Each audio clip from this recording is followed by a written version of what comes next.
Hello friends, welcome back to my channel. मैं हूं आपकी फ्रेंड वर्षा। आज की इस वीडियो में हम बात करेंगे बीएड एंट्रेंस एग्जाम के कॉमर्स के थ्योरी क्लास की। फ्रेंड्स, इस वीडियो में हम चैप्टर वाइज सारी प्रिपरेशंस करेंगे। जैसे कि आप सबको पता है कि इसमें जो हमारा फर्स्ट कंटेंट है वो है हमारा कॉमर्स एंड इंट्रोडक्शन से, जिसके अंदर बहुत सारे इंपॉर्टेंट टॉपिक हैं। उसमें से आपके एग्जाम में बहुत सारे क्वेश्चंस पूछे जाते हैं, तो उनको हम टॉपिक वाइज डिस्कस करेंगे। सेकंड जो होगा वो होगा फाइनल अकाउंट, यानी कि एक क्लास में हम एक टॉपिक कवर करने की कोशिश करेंगे। वीडियो पसंद आती है तो वीडियो को लाइक कीजिए, फ्रेंड्स या शेयर कीजिए, और किसी भी तरह की कोई क्वेरी हो तो प्लीज़ ज़रूर बताइएगा। और हाँ, क्लास फिनिश होने के बाद उसके बाद में हम कुछ क्वेश्चंस भी डिस्कस करेंगे, तो आपको क्लास पूरी देखनी है, तभी आप उन क्वेश्चंस के आंसर कर पाएंगे। ठीक है, तो वीडियो पसंद आए लाइक कीजिए, फ्रेंड्स या शेयर कीजिए। चलिए फ्रेंड, इस वीडियो को स्टार्ट करते हैं। मीनिंग की कि अकाउंटिंग का क्या मीनिंग होता है। देखिए, accounting is the means of collecting, summarising, analysing and reporting in monetary terms. देखिए, अकाउंटिंग जो होता है, अकाउंटिंग का मतलब होता है जो भी ट्रांजेक्शन्स इसके अंदर किए जा रहे हैं उनको कलेक्ट करना, यानी कि उनको इकट्ठा करना कि कौन कौन सा कब कब किया गया है। समराइज करना, समराइज का मतलब यहाँ पर ये हो जाएगा कि उनको आप इस तरह से प्रिपेयर करके रखें, इस तरह से उसकी प्रेजेंटेशन बना के चलें जिससे कि अगर किसी भी पार्टी को जरूरत हो, फिर चाहे वो इंटरनल पार्टी हो या एक्सटर्नल पार्टी, उसके लिए यूजफुल रहे। एनालाइज करना, रिपोर्टिंग करना उसकी। और वो सारे ट्रांजेक्शन्स कैसे होंगे? मॉनेटरी एस्पेक्ट वाले होंगे, यानी कि जिन जिनको हम मॉनेटरी एस्पेक्ट में शो कर पाए, बता पाए, सिर्फ वही होंगे। यानी कि क्वांटिटेटिव, क्वालिटेटिव एस्पेक्ट इसके अंदर शो नहीं किए जाते हैं। इंफॉर्मेशन अबाउट द बिजनेस, यानी कि ये सारी चीजें क्या होंगी? बिजनेस के रिगार्डिंग होंगी। बिजनेस से कंसर्न कोई भी ट्रांजेक्शन होगा जो कि मॉनेटरी एस्पेक्ट में है, सिर्फ उसको रिकॉर्ड करना आता है हमारा अकाउंटिंग के अंदर। दूसरे शब्दों में बात करें तो accounting is a very dynamic profession, मतलब एक डायनेमिक प्रोफेशन है ये, which is constantly adapting itself to varies needs of users. यानी कि इसको डायनेमिक प्रोफेशन क्यों बोला गया है? इसके अंदर इस तरह से इसको अरेंज किया जाता है जिससे कि जो भी इससे रिलेटेड पार्टीज हैं उनके लिए ये हेल्पफुल बन सके। अब देखिए, इंटरनल पार्टी के लिए भी अकाउंटिंग बहुत ही इंपॉर्टेंट है, खासकर एक्सटर्नल पार्टी के लिए भी। तो उन दोनों पार्टी के लिए ये सारे जो भी हम रिकॉर्ड्स कर रहे हैं वो हेल्पफुल रहे, ये सारी चीजें करना इसके अंदर आता है। दोनों पार्टी के लिए इनको प्रिपेयर किया जाता है, इसलिए डायनामिक प्रोफेशन है। ठीक है, तो आई होप यहाँ पर आपको इसका मीनिंग क्लियर है। अब आते हैं इसकी डेफिनेशन पर। देखिए, इसकी डेफिनेशन है according to American Accounting Association. American Accounting Association ने क्या कहा है इस अकाउंटिंग के बारे में? Accounting is the process of identifying, measuring, and communicating information to permit judgment and decisions by the users of account। यानी कि देखिए, अकाउंटिंग एक ऐसी प्रोसेस है, एक ऐसी प्रक्रिया है जिसके अंदर हम आइडेंटिफाई करते हैं कि हमने कौन कौन से ट्रांजेक्शन्स किए हैं, उनको मेजर करते हैं, क्या उनका कितना उसमें अमाउंट लगा, ये सारी चीजें मेजर की जाती हैं। कम्युनिकेट की जाती हैं इन्फॉर्मेशन, जो भी इसके यूजर्स हैं उनको बताया जाता है कि ये ट्रांजेक्शन्स हुए हैं। और साथ ही साथ इस पे जजमेंट और डिसीजन भी लिए जाते हैं। जैसे कि फॉर एग्जांपल, किसी कंपनी में 1 लाख का हुआ है, कोई भी मशीनरी है वो परचेस करिए 1 लाख रुपए की। ठीक है, अब वहां पर ये डिसीजन लिया जाएगा कि ये मशीन 1 लाख रुपए की है, तो इसको खरीदना कंपनी के लिए बेनिफिट रहेगा या नहीं। कितने साल में हम इससे जो प्रोडक्शन करेंगे वो 1 लाख हम रिकवर कर पाएंगे, क्योंकि कोई भी मशीन है, आप उसको परचेस कर रहे हैं तो यही सोचकर परचेस कर रहे हैं कि यहाँ इससे जो प्रोडक्शन होगा उससे हमें इतना बेनिफिट मिलेगा। अगर उससे इतना प्रोडक्शन नहीं होगा तो वहां पर क्या करेंगे? हम उस मशीन को नहीं खरीदेंगे। इसलिए यहाँ पर ये देखा जाता है कि किसी भी तरह का हम कोई भी जजमेंट ले रहे हैं तो वहां पर हम जितना उसमें इन्वेस्ट कर रहे हैं उतना हमें रिकवर होगा या नहीं, और अगर होगा तो वो कितने टाइम में होगा। अगर वो रिकवर हमारा 10 साल में हो रहा है तो बिल्कुल वेस्ट है हमारे लिए, लेकिन वही रिकवर हमारा 1 या 2 साल में हो जाता है तो ये हमारे लिए बहुत ही बेनिफिट की बात है, क्योंकि स्टार्टिंग में हम किसी बिजनेस को सेटअप करते हैं तो उसमें टाइम लगता है। ठीक है, तो यहाँ पे ये सारे डिसीजंस इसके बेसिस पे लिए जाते हैं। कोई न्यू प्रोडक्ट हमें लॉन्च करना है, कहीं और हमें अपनी ब्रांच ओपन करनी है, तो ये सारे डिसीजंस किसके बेसिस पर होंगे? ये हमारे अकाउंट्स के बेसिस पर होंगे। अगर हम अकाउंट्स अच्छे से प्रिपेयर करेंगे तो अकाउंटिंग के अंदर ये सारी चीजें देखी जाती हैं, जिसके बेसिस पर ही हमारा अकाउंटिंग किया जाता है। तो आई होप यहाँ पर आपको अकाउंटिंग का मीनिंग समझ में आया होगा। अब नेक्स्ट आते हैं इसके कैरेक्टरिस्टिक पे, जिसके बेसिस पर आप अकाउंटिंग के मीनिंग को और अच्छे से समझ सकते हैं। देखिए फर्स्ट आता है इसमें identifying and the transactions and events. First तो देखिए हमें यहाँ पे ये आइडेंटिफाई करना होगा कि ये किस तरह के ट्रांजेक्शन्स और इवेंट्स हैं। देखिए कोई भी ट्रांजेक्शन जिसमें एक्सचेंज की बात की जा रही है, जिसमें आप कुछ रिसीव कर रहे हैं कोई सेक्रीफाइस करके वैल्यू को, सेक्रीफाइस वैल्यू का मतलब यहाँ पर यह अगर आपने कुछ भी अमाउंट उस ट्रांजेक्शन में दिया है, तो वहां पर आपको उस जो भी एक्सचेंज किया है उसमें क्या रिसीव हुआ, आपने जो भी सेक्रीफाइस की वैल्यू उससे, ठीक है। तो ये सारी चीजें देखना हमारा अकाउंटिंग के अंदर ही आता है। इसमें हम आइडेंटिफाई करते हैं उस इवेंट को, क्या चीज हुई उस कंपनी में, और ये सारी चीजें किसके बेसिस पर होनी चाहिए? इकोनॉमिक बेसिस पर। इकोनॉमिक बेसिस क्यों यहाँ पर मैं बता रही हूँ? क्योंकि यहाँ पे मॉनेटरी एस्पेक्ट की बात करते हैं, तो जहाँ पर फंड की, मनी की बात की जा रही है, सिर्फ वही इवेंट्स और ट्रांजेक्शन्स यहाँ पे इंक्लूड किए जाते हैं, इसलिए इकोनॉमिक होना चाहिए। सेकंड आता है रिकॉर्डिंग। अब देखिए ये अगर हम यहाँ पर अकाउंटिंग की बात कर रहे हैं तो रिकॉर्डिंग इसका बेसिक फंक्शन है। एक बिजनेस के अंदर बहुत सारे ट्रांजेक्शन्स होते हैं, और वो सारे ट्रांजेक्शन्स कैसे होते हैं? फाइनेंशियल बेसिस पर होते हैं। उनके हमारे पास एविडेंस होते हैं, जैसे कि सेल्स बिल हो गया, पासबुक हो गया। तो इन सारे एविडेंस के बेसिस पर उन सारे जो भी ट्रांजेक्शन्स हुए इनके रिकॉर्ड करना ही हमारे रिकॉर्डिंग कहलाता है, जो कि बेसिक फंक्शन है हमारे अकाउंटिंग का, ठीक है। फिर आता है हमारा क्लासिफाइंग। अब देखिए अब हमने सारी चीजों को रिकॉर्ड तो कर लिया, लेकिन उसको रिकॉर्ड कैसे करना है? उनको रिकॉर्ड हमें सिस्टमेटिक वे में करना है। ऐसा नहीं है कोई भी ट्रांजेक्शन हुआ हमने कहीं भी रिकॉर्ड कर लिया, इनकी प्रॉपर बुक बनाई जाती है, और जो हमारे ट्रांजेक्शन्स होते हैं जिस बुक से रिलेटेड, उसी बुक में नोट किए जाते हैं। आपने बुक्स पढ़ी होंगी, sales books, purchase book, cash book, इस तरह की बुक्स आपने पढ़ी होंगी, तो उन बुक के अंदर उनसे रिलेटेड ट्रांजेक्शन्स को इंक्लूड किया जाता है, जिसको बोलते हैं क्लासिफाइंग। यानी कि जो भी ट्रांजेक्शन्स जिससे रिलेटेड है उसमें वहां पर उसको रिकॉर्ड करना हमारा क्लासिफाइंग कहलाता है। नेक्स्ट आता है हमारा समराइजिंग। समराइजिंग के अंदर यहाँ पर देखिए जो भी हमने ट्रांजेक्शन्स रिकॉर्ड करे हैं, क्लासिफाई करके उनको अच्छे से सिस्टमेटिक वे में प्रिपरेशन करना, उनको प्रेजेंट करना हमारा समराइजिंग कहलाता है। अब ये समराइजिंग क्यों की जाती है? ये इसलिए की जाती है, अगर हम सिस्टमेटिक वे में उसको पूरा समराइज करके लिखेंगे कि इस डेट के ये सारे ट्रांजेक्शन्स हैं, और नेक्स्ट डे के नेक्स्ट डेट डालकर हम वो सारे ट्रांजेक्शन्स करेंगे, तो इससे क्या होगा? जो हमारी पार्टीज है, इंटरनल पार्टी जो स्टाफ होता है, और साथ ही साथ एक्सटर्नल पार्टी जैसे कि जो हमारे यहाँ इन्वेस्ट करते हैं, जैसे कि हमारे स्टेक होल्डर्स हो गए, तो इनको हेल्प मिलती है उन सबको चेक करने में। फिर आता है एनालाइजिंग। एनालाइजिंग देखिए ये हमारा यहाँ पे मेथोडिकल क्लासिफिकेशन हो जाता है डेटा का। इसका मेन पर्पस क्या होता है? आइडेंटिफाई करना एनालाइज के अंदर कि हमारी फाइनेंशियल स्ट्रेंथ है या हम वीक हैं। तो ये सारी चीजें चेक करना एनालाइज के अंदर आता है, क्योंकि एनालाइजिंग में क्या होता है, हमें पता चलता है कि अब हमारी कंपनी की स्ट्रेंथ क्या है, हमारी कंपनी की वीकनेसेस क्या है, जिससे कि हम उस पर काम कर पाए। इसके बाद एनालाइजिंग के बाद आता है हमारा मेन टॉपिक, जो कि होता है हमारा इंटरप्रेटिंग। इंटरप्रिटेशन के अंदर क्या होता है? हम यहाँ पे एक्सप्लेन करते हैं सारी चीजों को, जो भी हमने एनालाइज में फाइंडिंग्स निकाली उसको यहाँ पे इंटरप्रेट किया जाता है। हमारे टूल्स लगाए जाते हैं जिसके बेसिस पर हम इंटरप्रेट करते हैं कि ये सिचुएशन इस वजह से हुई है, जिससे कि हम यहाँ पे जजमेंट ले पाए। यानी कि अगर हम कोई जजमेंट लेंगे तो उसका एक मीनिंग होगा ना, कि ऐसा क्यों हुआ है। तो ये हमारा इंटरप्रिटेशन बताता है यहाँ पर कि ये इतने परसेंट हमें प्रॉफिट हुआ है, या फिर इतना परसेंट हमारा एक्सपेंडिचर हुआ है, तो ये क्यों हुआ है, कहाँ हुआ है, ये सारी चीजें हमारे इंटरप्रिटेशन के अंदर आती हैं। आई होप यहाँ तक आपको सारे पॉइंट क्लियर हैं। नेक्स्ट आता है हमारा कम्युनिकेशन। कम्युनिकेशन या कम्युनिकेटिंग।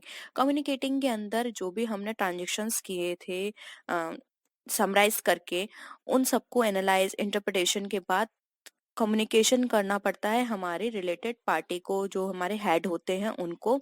किसके बेसिस पर?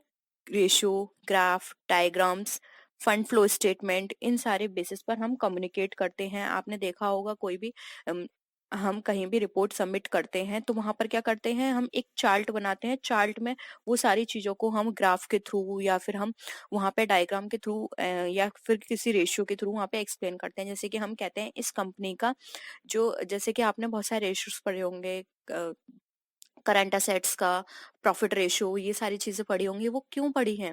वो आपको इन शॉर्ट में सारी चीजें एक्सप्लेन की जाती हैं उनके थ्रू कि कंपनी की ये स्ट्रेंथ है, कंपनी की असेट इतनी निकल कर आ रही है, कंपनी का फंड फ्लो स्टेटमेंट ये कह रहा है, जिससे कि आप इजी वे में उन सारी चीजों को कैच कर पाए कि हाँ कंपनी की रियल पोजीशन ये है, अब हमें इसके बेसिस पर ये डिसीजन लेना है। तो कम्युनिकेशन से यहाँ पर हमें हेल्प मिलती है डिसीजन लेने में। हम राइट टाइम पर कम वे में उन सारी चीजों को समझकर डिसीजन ले सकते हैं, जजमेंट कर सकते हैं। तो ये सारी स्टेप्स होती हैं हमारे अकाउंटिंग की। आई होप यहाँ पर आपको इन सारे स्टेप से अकाउंटिंग का मीनिंग समझ में आया होगा। अकाउंटिंग के अंदर ये सारी प्रोसेस की जाती है, इन सारी प्रोसेस को ही हम अकाउंटिंग के नाम से जानते हैं। ठीक है, अब हम आते हैं नेक्स्ट पॉइंट पर, जो कि है हमारा ऑब्जेक्टिव्स ऑफ अकाउंटिंग। देखिए, ऑब्जेक्टिव्स ऑफ अकाउंटिंग की बात करें तो सबसे पहले हमारा टॉपिक आता है यहाँ पे systematic recording of business transactions. अब देखिए यहाँ पर ऑब्जेक्टिव्स की बात करें तो अकाउंटिंग का मेन ऑब्जेक्ट होता है जो भी हमने रिकॉर्ड करें उनको सिस्टमेटिक वे में करें। मैंने आपको बताया था कि सिस्टमेटिक वे में किस तरह से किए जाएंगे। आप उनको क्लासिफाई करें उनसे रिलेटेड बुक्स में। आप अगर उनको उनसे रिलेटेड बुक्स में वहां पर उनको वहां पर ट्रांजेक्ट करेंगे, वहां पर उनको रिकॉर्ड करेंगे तो इजिली अगर कि कोई ऐसी सिचुएशन आ रही है जहां पर आपको उनको क्या करना है, वेरीफाई करना है, तो आप रिलेटेड बुक्स को देखकर वहां पे इजिली वेरीफाई कर सकते हैं उन्हें। और अगर आपने ये सिस्टमेटिक वे में नहीं बनाया होगा तो वहां पे चेक करना बहुत ही मुश्किल हो जाएगा। ठीक है, नेक्स्ट आता है एसरटेनमेंट ऑफ रिजल्ट्स। एसरटेनमेंट ऑफ रिजल्ट का मतलब देखिए, सबसे पहले आप सबको पता है कि कंपनी का या किसी बिजनेस का मेन पर्पस क्या होता है, प्रॉफिट को अर्न करना। अब यहाँ पर हम प्रॉफिट को अर्न किस तरह से करेंगे, जब हम ये सारी चीजों को प्रिपेयर करेंगे। अब देखिए, आपने रिकॉर्ड करा, क्लासिफाई करा, समराइज करा, फिर बाद में कम्युनिकेट करा, तो इससे आपको क्या पता चला, कंपनी की ये पोजीशन है, हमारी कंपनी का इतना प्रॉफिट है, हमारी कंपनी का इतना लॉस है। तो वहां पर आप उस चीज से ये पता लगा सकते हैं कि हाँ, हमें कंपनी का लॉस हो रहा है तो हमें अपने एक्सपेंडिचर कम करने चाहिए, प्रॉफिट हो रहा है तो हमें आगे और एक्सपेंशन करना चाहिए। तो ये सारी चीजें हमें इसी से पता चलती हैं। इसके अंदर हम आपको पता है फाइनल अकाउंट्स प्रिपेयर करते हैं। जैसे कि हमने P&L अकाउंट बनाया, उसके बाद बैलेंस शीट बनाए, जिसके बेसिस पर भी हमें अपनी कंपनी की सारी चीजों के बारे में पता चलता है, जिससे कि हम उसको और भी बेटर तरीके से रन करने में वहां पे हमें हेल्प मिल जाती है। नेक्स्ट आता है ascertainment the financial position of business. अब देखिए यहाँ पे फाइनेंशियल पोजीशन जो है हमारी बिजनेस की, वो भी मदद मिलती है।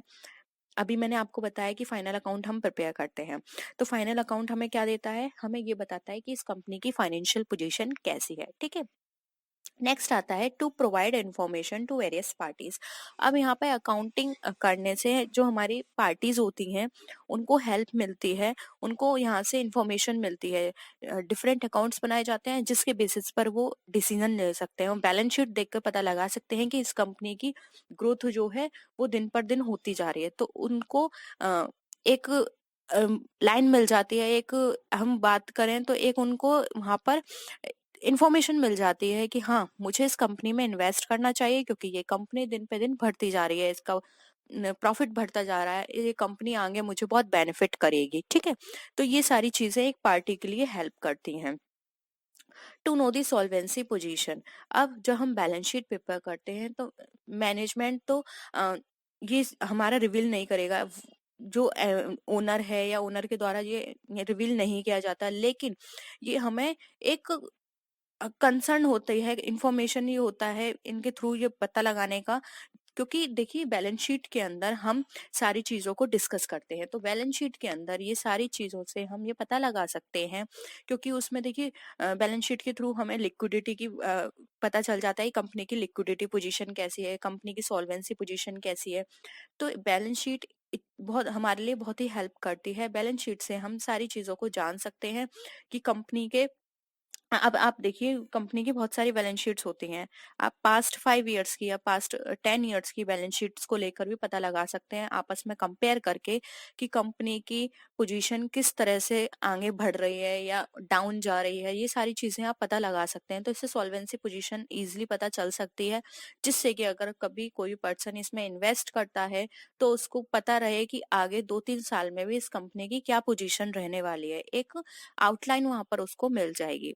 तो यहाँ पर क्या होता है, हमें सॉल्वेंसी पोजीशन भी पता चलती है अगर हम अकाउंटिंग करते हैं तो। नेक्स्ट है एडवांटेजेस। अब यहाँ पर हम एडवांटेजेस की बात करें तो देखिए फर्स्ट है हमारा helpful in management of business.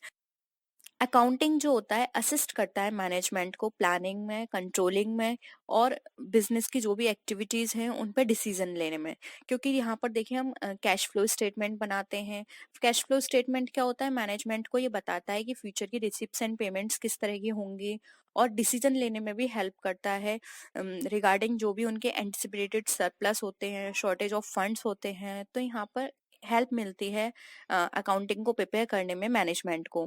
Second आता है provide complete and systematic record. अब यहाँ पर हम शुरू से बात करते आ रहे हैं कि recording, classifying, summarising, analysing, interpretation and communicating, ये सारे स्टेप्स हमने फॉलो किए। तो ये सारे स्टेप्स हम फॉलो करेंगे तो वहाँ पे क्या होगा, हमारे सारे रिकॉर्ड्स क्या रहेंगे, सिस्टमेटिक वे में रिकॉर्ड होंगे। तो इससे क्या होता है, उनको इजीली सारी चीजें समझ में आती हैं, कंपनी के रिगार्डिंग क्या ट्रांजेक्शन चल रहा है, क्या उनका पैटर्न है। तो ये सारी चीजों से क्या होता है, उनको हेल्प मिलती है सारी चीजों को चेक करने में, डिसीजन लेने में। ठीक है। नेक्स्ट आते हैं इनेबल्स कंपैरेटिव स्टडी। अब यहाँ पर मैंने आपको बताया कि इनके अंदर हम फाइनल अकाउंट्स प्रिपेयर करते हैं, तो फाइनल अकाउंट्स से आप कंपैरेटिव स्टडी कर सकते हैं कंपनी की कि इनके अम, क्या प्रॉफिट ट्रेंड रह रहा है, इनका ग्रोथ किस तरह से हो रही है। ये सारी चीजें भी हमें फाइनल अकाउंट से इजीली हम उनको चेक कर सकते हैं। Helpful in raising loans. अब यहाँ पर क्या होता है, आप कहीं भी लोन लेने जाएंगे तो आपकी सबसे पहले लिक्विडिटी पोजीशन देखी जाती है, फाइनेंशियल पोजीशन चेक की जाती है। तो अगर आप सिस्टमेटिक वे में रिकॉर्ड बना के रखेंगे तो आपके फाइनल अकाउंट्स को चेक करके कोई भी कंपनी, अथॉरिटी या कोई भी बैंक, फाइनेंशियल इंस्टीट्यूशन आपको इजीली लोन दे सकता है। और अगर आपकी पोजीशन वहां पे सही नहीं होगी तो वहां पे आपको क्या होगा, मुश्किल होगी लोन लेने में। तो अकाउंटिंग का एक एडवांटेज ये भी होता है कि आप उसको अच्छे से प्रिपेयर करके चलते हैं तो आपको लोन लेने में बहुत ही आसानी होती है। ठीक है। नेक्स्ट है helpful in assessment of tax liability. अब यहाँ पे अकाउंटिंग हमें हेल्प करती है हमारे टैक्स लायबिलिटी को सेटलमेंट करने में। अब यहाँ पर हम पूरे सिस्टमेटिक वे में, वही वाली बात है, सारी चीजों को हम इजीली अच्छे से जो भी उनकी बुक्स हैं उनमें रिकॉर्ड करके चलेंगे। तो जो भी हमारे अकाउंटेंट है या जो भी हमारे एडवोकेट है, हमारे जो सारे ये टैक्स की सारी चीजें देखते हैं, उनको इजी होगा सारी चीजों को फाइंड आउट करना कि हाँ हमारे पे कितने टैक्स बनेगा, उसको कैसे पे करना है। तो ये बहुत हेल्प करती है हमारे हर चीज में। नेक्स्ट है evidence in court of law. अब कोई भी डिस्प्यूट होता है किसी भी पार्टी से, तो अगर हमने उनसे कोई भी ट्रांजेक्शन किया है, उनको अच्छे से रिकॉर्ड करके रखा है, हमारे पास उनका एविडेंस है, हमने जो भी ट्रांजेक्शन्स किए हैं उसकी सेल्स रिकॉर्ड है, तो वहां पर क्या होगा, कोर्ट में एज अ एविडेंस हम उसको प्रूफ कर सकते हैं। इससे क्या होगा कि हमारा जो भी फ्यूचर में डिस्प्यूट हो सकता है, तो वहां पर हमें क्या होगा, बहुत हेल्प मिलेगी अपने आप को प्रूफ करने में कि हाँ हमारे ये ट्रांजेक्शन्स थे, हमने इस तरह से पेमेंट किया है, सामने वाली पार्टी जो है वो हम पर गलत इल्जाम लगा रही है। तो ऐसा बहुत ही ये चीजें जो होती हैं हमें छोटी छोटी लगती हैं, लेकिन आगे ये हमारे लिए बहुत प्रॉब्लम क्रिएट कर सकती हैं। इसलिए कभी भी ये हमेशा कहा जाता है कि आप किसी से भी ट्रांजेक्शन करें, ये सिर्फ बिजनेस की बात नहीं है, हर पर्सन को, आप कभी भी किसी के साथ कोई भी ट्रांजेक्शन करते हैं, फिर वो कम अमाउंट का हो या बड़ा अमाउंट का हो, आपको उसका एविडेंस जरूर लेना चाहिए। क्योंकि एविडेंस एक प्रूफ होता है आपके पास कि हाँ आपने इस डेट में इसके साथ ये ट्रांजेक्शन्स किए थे, ठीक है। इंफॉर्मेशन रिगार्डिंग फाइनेंशियल पोजीशन, अब यहाँ पर अगेन हम अपने फाइनल अकाउंट्स प्रिपेयर करते हैं, उसके थ्रू हमें यहाँ पे फाइनेंशियल पोजीशन पता चलती है कि हमारे कंपनी किस तरह से रन कर रही है, या फिर हमें अगर वो अच्छे से रन नहीं कर रही है तो हमें क्या क्या डिसीजन लेने चाहिए, कहाँ पर हमारी कमी रह रही है जिससे कि हमारी कंपनी इतना अच्छा काम नहीं कर पा रही है, ठीक है। नेक्स्ट आता है valuation of business. Valuation of business में अब यहाँ पर देखिए, अगर हम यहाँ पर अपने बिजनेस को सेल करते हैं उस केस में यहाँ पर अगर हम अपने फाइनल अकाउंट्स प्रिपेयर कर रहे हैं अच्छे से, तो वहाँ पर उनका वैल्यूएशन करना बहुत ही आसान हो जाता है। हमें ये पता लग रहता है कि हमारी लाइबिलिटीज कितनी है, हमारी असेट्स कितनी है, जिसके बेसिस पर हम उसका सही वैल्यूएशन निकाल के अपने बिजनेस को सेल कर सकते हैं, ठीक है। आई होप फ्रेंड्स आपको ये सारे एडवांटेज समझ में आ रहे हैं, और कोई भी डाउट है तो प्लीज कमेंट सेक्शन में आप जरूर बताइएगा कि आपको इस टॉपिक में या फिर ये इस पॉइंट में डाउट है, तो हम उसको फिर से डिस्कस कर लेंगे, ठीक है। नेक्स्ट आता है लिमिटेशंस ऑफ अकाउंटिंग।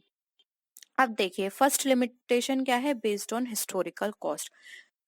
अब हम यहाँ पे अकाउंटिंग की लिमिटेशंस की बात कर रहे हैं, तो सबसे बड़ी देखिए यहाँ पर क्या आती है कि यहाँ पर जो भी हम अकाउंटिंग करते हैं वो हमारे हिस्टोरिकल कॉस्ट पे होती है। देखिए हिस्टोरिकल कॉस्ट को हम ओरिजिनल कॉस्ट भी कहते हैं। अब यहाँ पर क्या है कि फाइनेंशियल स्टेटमेंट जब हम प्रिपेयर करते हैं तो वहां पर क्या होता है, जो हमारे प्राइस लेवल में जो भी चेंजेस आ रहे हैं वो यहाँ पे नहीं दिखाए जाते। जैसे कोई भी एसेट हमने परचेस की थी उसको हम यहाँ पर डेप्रिशिएट तो करते हैं, लेकिन यहाँ पर उनको हम कैसे शो कर रहे हैं, उनके हिस्टोरिकल कॉस्ट पर शो कर रहे हैं, जिससे क्या होता है हमारी जो भी कंपनी की पास्ट पोजीशन है वो सिर्फ वो बताती है यहाँ पर, लेकिन यहाँ पे जो रियल में उसका प्राइस आज के टाइम में है वो यहाँ पर शो नहीं किया जाता है, तो ये सबसे बड़ा ड्रॉबैक है। सेकंड आता है रिकॉर्ड्स ओनली मॉनेटरी ट्रांजेक्शंस। अब देखिए यहाँ पर हमने स्टार्टिंग में ही आपसे बात की थी कि इकोनॉमिक बेसिस पर या मॉनेटरी एस्पेक्ट में जो ट्रांजेक्शंस हमारे होते हैं सिर्फ हम उन्हीं को रिकॉर्ड करते हैं। इसके अलावा जो भी हमारे नॉन मॉनेटरी हैं या फिर हम कहें क्वालिटेटिव एस्पेक्ट में जो भी ट्रांजेक्शंस होते हैं उनको रिकॉर्ड यहाँ पर नहीं किया जाता है। तो ये भी इससे क्या होता है, एक तरह से ये कंप्लीट इन्फॉर्मेशन हमें प्रोवाइड करता है। अब यहाँ पर हम सिर्फ ये जान सकते हैं कि हमारी कंपनी की प्रॉफिट इतना है, लॉस इतना है, लेकिन जो एक्चुअल पोजीशन है जब हम अपने बिजनेस को क्लोज करते हैं वहां पर हमें नहीं पता चलेगा, क्योंकि बहुत सारे क्वालिटेटिव एस्पेक्ट तो हमने यहाँ पे इंक्लूड किए ही नहीं है, यानी कि ये एक तरह से हमें इनकम्प्लीट इन्फॉर्मेशन प्रोवाइड कर रहा है। थर्ड आता है हमारा विंडो ड्रेसिंग। अब देखिए विंडो ड्रेसिंग का मतलब यहाँ पर पहले हम जान लेते हैं। विंडो ड्रेसिंग का मतलब होता है मैनिपुलेटिंग रिकॉर्ड्स। अब यहाँ पर हम विंडो ड्रेसिंग में क्या होता है कि जो हमारे रिकॉर्ड्स होते हैं या अकाउंट्स होते हैं उनको मैनिपुलेशन करके शो करना। इससे क्या होता है, फाइनेंशियल स्टेटमेंट हमारा डिस्क्लोज नहीं कर पाता, जो हमारी फेवरेबल पोजीशन होती है, सॉरी जो हमारी फेवरेबल पोजीशन है सिर्फ वही डिस्क्लोज करता है, एक्चुअल पोजीशन तो बताता ही नहीं है। यानी कि कंपनी को जो शो करना है एक्चुअल में अपने स्टेक होल्डर्स को सिर्फ वही शो किया जाता है। अकाउंटिंग प्रिंसिपल हमारे स्टैटिक नहीं है। अब जो यहाँ पर हमने डिफरेंट मेथड्स हम यूज करते हैं, पोजीशन यहाँ पर सिर्फ वही चीज दिखाई जाती है जो कंपनी को शो करनी होती है एक्चुअल में। तो ये भी एक तरह का हमारे लिए ड्रॉबैक है। जो दिखाना है सिर्फ आपने वही दिखा दिया, आपने जो रियल पोजीशन है वो तो आपने दिखाई नहीं कंपनी के अपने पार्टीज को, ठीक है। नेक्स्ट आता है इन्फ्लुएंस्ड बाय पर्सनल जजमेंट।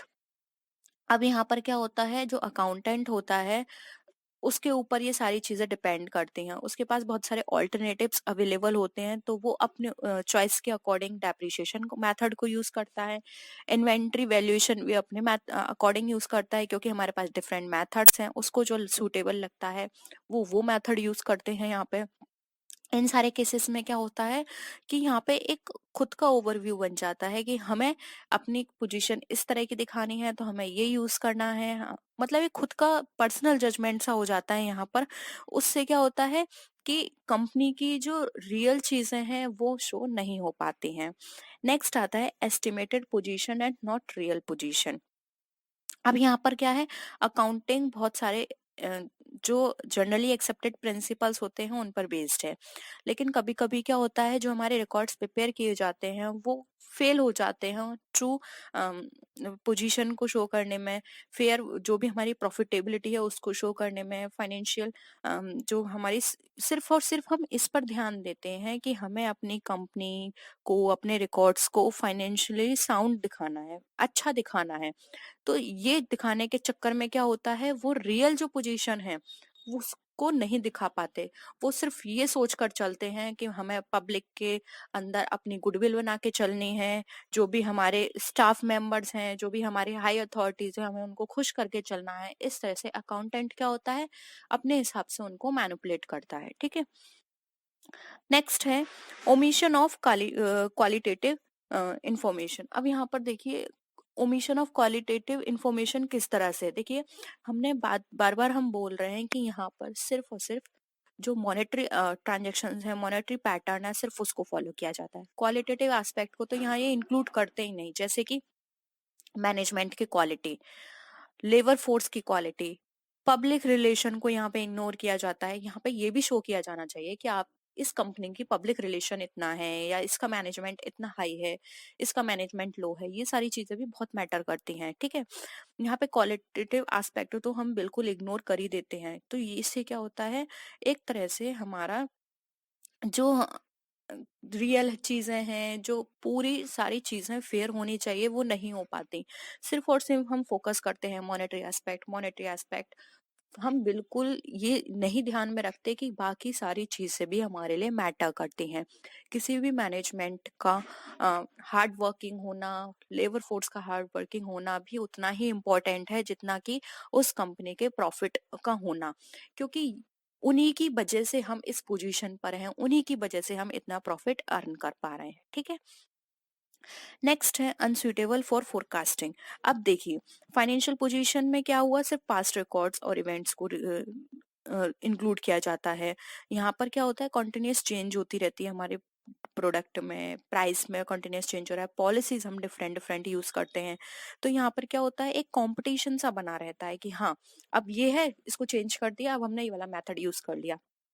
तो इससे क्या होता है, आपको सही इन्फॉर्मेशन मिल नहीं रही है, आप ऊपर से चेंजेस पे चेंजेस किए जा रहे हो। तो इससे क्या होता है, आप ये हमारे फोरकास्टिंग के लिए सही नहीं रहता है। यहाँ पर जो हमारी फाइनेंशियल एनालिसिस जो होती है वो सिर्फ और सिर्फ पास्ट इवेंट्स पे बेस्ड होती है। ठीक है, तो यहाँ पर एक तरह से हम बात करें तो आप सबको पता है कि आज के टाइम में इतने चेंजेस हो रहे हैं, तो हम सिर्फ पास्ट इवेंट्स को फोरकास्ट करके नहीं चल सकते। तो यहाँ पर फोरकास्टिंग करने में भी बहुत ही प्रॉब्लम होती है, क्योंकि हम सारी फोरकास्टिंग किसके बेसिस पर करते हैं, अपने रिकॉर्ड में पास्ट इवेंट्स के बेसिस पर, जो कि हमारे लिए कुछ हद तक ठीक नहीं है। ठीक है, तो ये सारे लिमिटेशंस हैं हमारे अकाउंटिंग के। आई होप यहाँ तक आपको इसके objectives, meaning, advantage and limitations clear हुए होंगे। अब देखिए हम नेक्स्ट आते हैं यूजर्स ऑफ अकाउंटिंग पे। अब मैंने आपको अब तक जितना भी डिस्कस किया उसमें मैंने बार बार आपसे बात की थी internal users, external users. Internal users को प्राइमरी यूजर्स भी कहा जाता है और एक्सटर्नल यूजर्स को सेकेंडरी यूजर्स भी कहा जाता है। अब हम वन बाय वन इन दोनों को डिस्कस कर लेते हैं कि इंटरनल यूजर्स हमारे क्या होते हैं और एक्सटर्नल यूजर्स कौन से होते हैं। देखिए इंटरनल यूजर्स की बात करें तो इसमें तीन तरह की पार्टीज आती हैं, management, employees and owners. Management हमारे किस तरह से हेल्प करता है, देखिए जो भी हमारे ऑर्गेनाइजेशन की परफॉर्मेंस होती है उसको एनालाइज करने में, पोजीशन दिखाने में, अप्रोप्रिएट मेजर्स लेने में, कंपनी के रिजल्ट को शो करने में मैनेजमेंट हमारी हेल्प करता है। तो मैनेजमेंट के लिए तो अकाउंटिंग इसलिए हेल्पफुल है क्योंकि ये वो इन सारी चीजों को दिखाता है। अब एम्प्लॉयज के लिए क्यों जरूरी है हमारा अकाउंटिंग करना, तो देखिए एम्प्लॉयज के लिए प्रॉफिटेबिलिटी को असेस करना, ठीक है, और उसके बेसिस पर अपना रेमुनरेशन लेना, जॉब सिक्योरिटी, ये इम्पोर्टेंट है। अगर एम्प्लॉयज हैं और अगर उनको लगता है कि कंपनी के अंदर प्रॉफिट हमारा जो है डाउन जाता जा रहा है, हमारी कंपनी अच्छे से वर्क नहीं कर रही है, उसकी पोजीशन अच्छी नहीं है, तो वहां पर क्या होगा, इनकी जॉब सिक्योरिटी पे खतरा बना रहेगा। उनको लगेगा कि कंपनी हमारी अच्छे से ग्रो कर नहीं रही है, हो सकता है हमें जॉब से निकाल दिया जाए। ठीक है, वही अगर कम इनको लगता है कि हमारी कंपनी तो दिन पे दिन ग्रो कर रही है, उसका प्रॉफिट बढ़ता जा रहा है, डबल हो गया पिछले साल से, तो यहाँ पर क्या रहेगा, उनके अंदर ये रहेगा कि हमारी कंपनी भी अच्छे से ग्रो कर रही है, तो अब तो हमारा रेम्युनरेशन भी बढ़ना चाहिए, और अब तो हमारी जॉब सिक्योरिटी है, क्योंकि अब तो हमें जॉब से निकालेंगे ही नहीं, क्योंकि हमारी कंपनी इतना अच्छा ग्रो कर रही है। तो हमारी कंपनी के पास काम बहुत है, प्रोडक्शन बहुत है, तो वो हमको तो निकाल ही नहीं सकते। तो यहाँ पे क्या होता है, ये लोग भी डिसीजन लेके चलते हैं, ये सारी चीजें एनालाइज कर लेते हैं अपने माइंड में कंपनी की सिचुएशन को देखकर। ठीक है, अब देखिए ओनर्स के लिए अकाउंटिंग क्यों इम्पोर्टेंट है, या उनको क्या हेल्प मिलती है अकाउंटिंग से। अब यहाँ पर प्रॉफिटेबिलिटी, इन्वेस्टमेंट, ये सारी चीजें ओनर्स के लिए मायने रखती हैं। अब कम ओनर को लगता है कि मेरी कंपनी ग्रो कर रही है, तो वो फर्दर क्या करेंगे, आगे बहुत सारे ऑल्टरनेटिव्स ढूंढेंगे कि हमें अब कहाँ कहाँ इन्वेस्ट करना चाहिए, कहाँ हमें ज्यादा प्रॉफिट हो सकता है, या हमें और कौन सा न्यू प्रोडक्ट लॉन्च करना चाहिए, और अपने एक्सपेंशन बिजनेस का किस तरह से करना चाहिए, ये सारी चीजें ओनर देखेगा। लेकिन अगर उसको लगता है कि मेरी कंपनी अच्छा नहीं कर रही है, तो उसको लगेगा कि मुझे कहाँ कहाँ अपने जो एक्सपेंडिचर हो रहे हैं उनको कम करना चाहिए, मेरे पास कितना स्टाफ है, क्या वो स्टाफ मेरे लिए ज्यादा है, ऐसा तो नहीं है स्टाफ फ्री का है, ज्यादा एक स्टाफ है, मुझे उसको कम करना चाहिए, तो वो इस तरह की डिसीजन लेगा। तो ये अकाउंटिंग इन पार्टीज को इस तरह से हेल्प करेगी। ठीक है, हम इंटरनल यूजर्स में वो सॉरी एक्सटर्नल यूजर्स में देख लेते हैं कि किस तरह से अकाउंटिंग उनके लिए हेल्पफुल रहेगी। फर्स्ट है हमारा क्रेडिटर्स। अब देखिए क्रेडिटर्स क्या होता है, फाइनेंशियल क्रेडिटर्स के लिए फाइनेंशियल स्टेटमेंट बहुत ही इंपॉर्टेंट होता है। फाइनेंशियल स्टेटमेंट के थ्रू यहाँ पर वो अपने कंपनी की क्रेडिट वर्दीनेस चेक कर सकता है, जिसके बेसिस पर वो उनको क्रेडिट करेगा।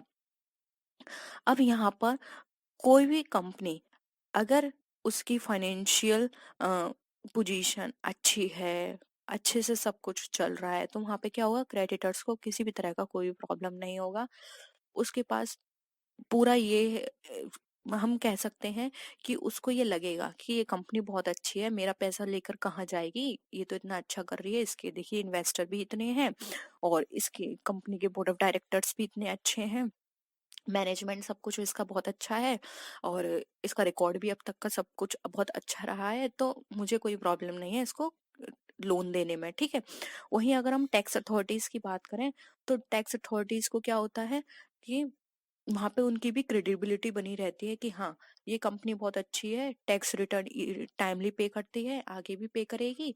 तो ये कंपनियां फाइनेंशियल स्टेटमेंट जो होते हैं उनके बेसिस पर इस तरह का अनुमान लगा के चलती हैं। ठीक है, फिर आता है इन्वेस्टर्स। इन्वेस्टर्स को भी यहाँ पर क्या होता है, वो चेक कर सकते हैं कि कंपनी बहुत अच्छे से काम कर रही है, ग्रो कर रही है ये कंपनी, तो हमें यहाँ पर इन्वेस्ट करना चाहिए, इसके शेयर्स का बहुत अच्छे चल रहे हैं, हमें यहाँ पर क्या होगा, ज्यादा रिटर्न मिलेगा। तो फाइनेंशियल पोजीशन में ये सारी चीजें को इंक्लूड किया जाता है, जिसके बेसिस पर ये लोग डिसीजन ले सकते हैं कि हमें इन्वेस्ट करना चाहिए यहाँ पर या नहीं। नेक्स्ट आता है कस्टमर्स। अब देखिए कोई भी कंपनी है, उसके प्रोडक्ट बहुत अच्छे से हैं, उसकी सप्लाई बहुत अच्छी हो रही है, उसकी डिमांड बहुत हो रही है, तो यहाँ पर कस्टमर को भी लगेगा कि हाँ, ये कंपनी जो है क्वालिटेटिव प्रोडक्ट दे रही है, इस कंपनी के प्रोडक्ट जो हैं किसी भी तरह से केमिकल नहीं है, बहुत अच्छा है, और बेनिफिट बहुत करते हैं इसके प्रोडक्ट, तो कस्टमर के माइंड में भी रहेगा कि देखिए इसके इन्वेस्टर्स भी बढ़ रहे हैं, यानी कंपनी में कुछ तो बात है, इसके प्रोडक्ट जेन्युइन है, और इसके देखिए इसका प्रॉफिट दिन पर दिन बढ़ता जा रहा है, तो यहाँ पर हमें इसके प्रोडक्ट लेने चाहिए, ये कोई ऐसे ही प्रोडक्ट नहीं है, हमारे लिए हार्मफुल नहीं है ये प्रोडक्ट, क्योंकि ये सारी चीजें एक दूसरे से इंटरलिंक है।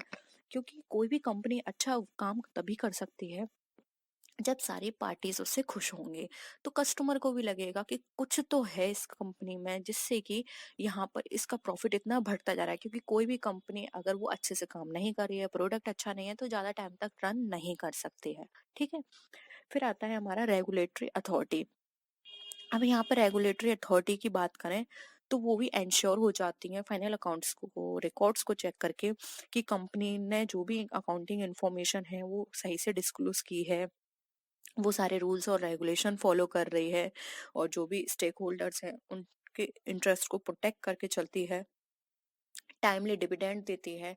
तो यहाँ पर ये सारी पार्टी जो होती हैं, एक्सटर्नल यूजर्स जो होते हैं, उनको अकाउंटिंग से बहुत सारी इंफॉर्मेशन मिलती है, जिसके बेसिस पर वो फर्दर डिसीजन लेते हैं। ठीक है, आई होप यहाँ पर आपको एक्सटर्नल यूजर्स जो हैं वो भी क्लियर हुए होंगे। नेक्स्ट आते हैं अकाउंटिंग प्रिंसिपल्स। देखिए अकाउंटिंग प्रिंसिपल्स की बात करें तो सबसे पहले हम इनके थोड़े से करेक्टरिस्टिक्स देख लेते हैं कि अकाउंटिंग प्रिंसिपल्स में क्या क्या चीजें हैं जो कि होना चाहिए। फर्स्ट आता है रेलिवेंस। अब देखिए रेलिवेंस की बात करें तो यहाँ पर रेलिवेंस का मतलब यहाँ ये है कि हमारी जो भी इंफॉर्मेशन है वो जिस भी पार्टी के लिए प्रिपेयर की गई हैं, अभी हमने बात की इंटरनल एंड एक्सटर्नल, अगर वहां से और उस इंफॉर्मेशन से उनको हेल्प मिल रही है, जिस तरह का वो डिसीजन लेना चाहते हैं उस तरह का वो डिसीजन ले पा रहे हैं, तभी हमारे लिए वो प्रिंसिपल रेलिवेंट करते हैं। अगर कोई भी चीज़ है आप उसको प्रिपेयर कर रहे हैं और वहां से आपको कोई भी यूजफुल इंफॉर्मेशन मिल ही नहीं रही है तो वो आपके लिए बेकार है। जैसे कि फॉर एग्जांपल मैं यहाँ पे आपको ये समझा रही हूँ, ठीक है, ये सारा पूरा कॉन्सेप्ट अकाउंटिंग का सब कुछ मैंने आपको यहाँ पे अभी तक डिस्कस किया, आपके लेकिन कुछ समझ में ही नहीं आया या फिर आपको इससे कोई बेनिफिट ही नहीं मिला। अब तक आपने पूरी क्लास ली, 30 मिनट हो गए हैं, 30 मिनट से ऊपर, लेकिन आपको अकाउंटिंग का अभी तक कुछ भी समझ नहीं आया तो ये आपके लिए इरेलीवेंट है, आपके कुछ यूज की है ही नहीं, आपको अभी तक कुछ ही नहीं समझ में आया, आपको ये नहीं पता अभी तक कि अकाउंटिंग क्या है। मैंने आज जो भी समझाया वो आपके लिए क्या रहा, यूजलेस रहा। तो यही हमारा रेलिवेंस कहलाता है, जो भी इंफॉर्मेशन दी जा रही है वो उसके यूजफुल में है या नहीं। ठीक है। सेकंड आता है ऑब्जेक्टिविटी। ऑब्जेक्टिविटी का मतलब यहाँ पर ये है कि मेन ऑब्जेक्ट होता है कि वो पर्सनल बाइसनेस उसमें ना हो, जजमेंट उसका बिल्कुल फ्री हो, किसी से भी वो बाउंड ना हो कि हाँ मुझे इस यही करना है, भले ही वो उस तरह की चीजें इंफॉर्मेशन ना डिस्क्लोज कर रही हो लेकिन हम उसको रॉन्ग देंगे लेकिन वो इंफॉर्मेशन उसको प्रोवाइड करेंगे, तो ये चीज नहीं होनी चाहिए, ऑब्जेक्टिविटी होनी चाहिए उसके अंदर।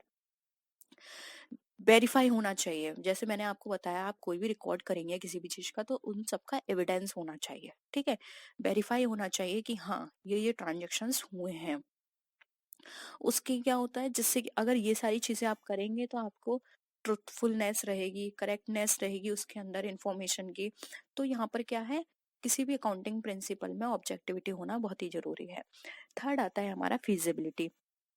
फिजिबिलिटी का मतलब यहाँ पर ये है, अब यहाँ पर हम बात करें तो फिजिबिलिटी का मतलब यहाँ पर एक तरह से हम ये बात कर सकते हैं कि अनड्यू कॉम्प्लेक्सिटी नहीं होनी चाहिए, कॉस्ट नहीं होनी चाहिए यहाँ पर कि किसी भी तरह की, फिजिबल हो एक तरह से कि वो वहां पर उसको हम बात करें तो कोई भी ऐसा रिस्ट्रिक्शन ना हो, किसी भी तरह की उनको ज्यादा एक्सपेंडिचर ना हो इन सारी चीजों को करने में। कोई भी आपने मेथड ऐसा अडॉप्ट कर लिया जो कि बहुत ही एक्सपेंसिव है तो वो भी यहाँ पर क्या होगा, आपके लिए फिजिबल साबित नहीं होगा। ठीक है।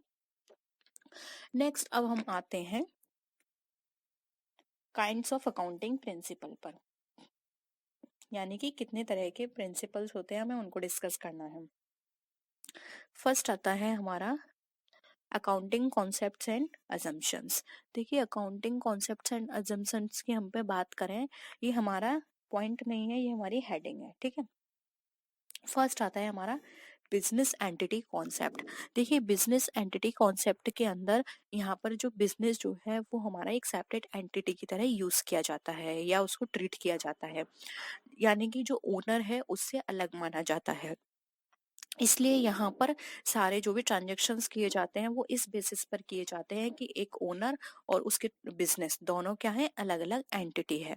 जिससे कि क्या होता है, जो कंपनी होती है उसके सेपरेट बुक्स बनाई जाती हैं, उसका जो बैंक अकाउंट होता है वो सेपरेट ओपन किया जाता है।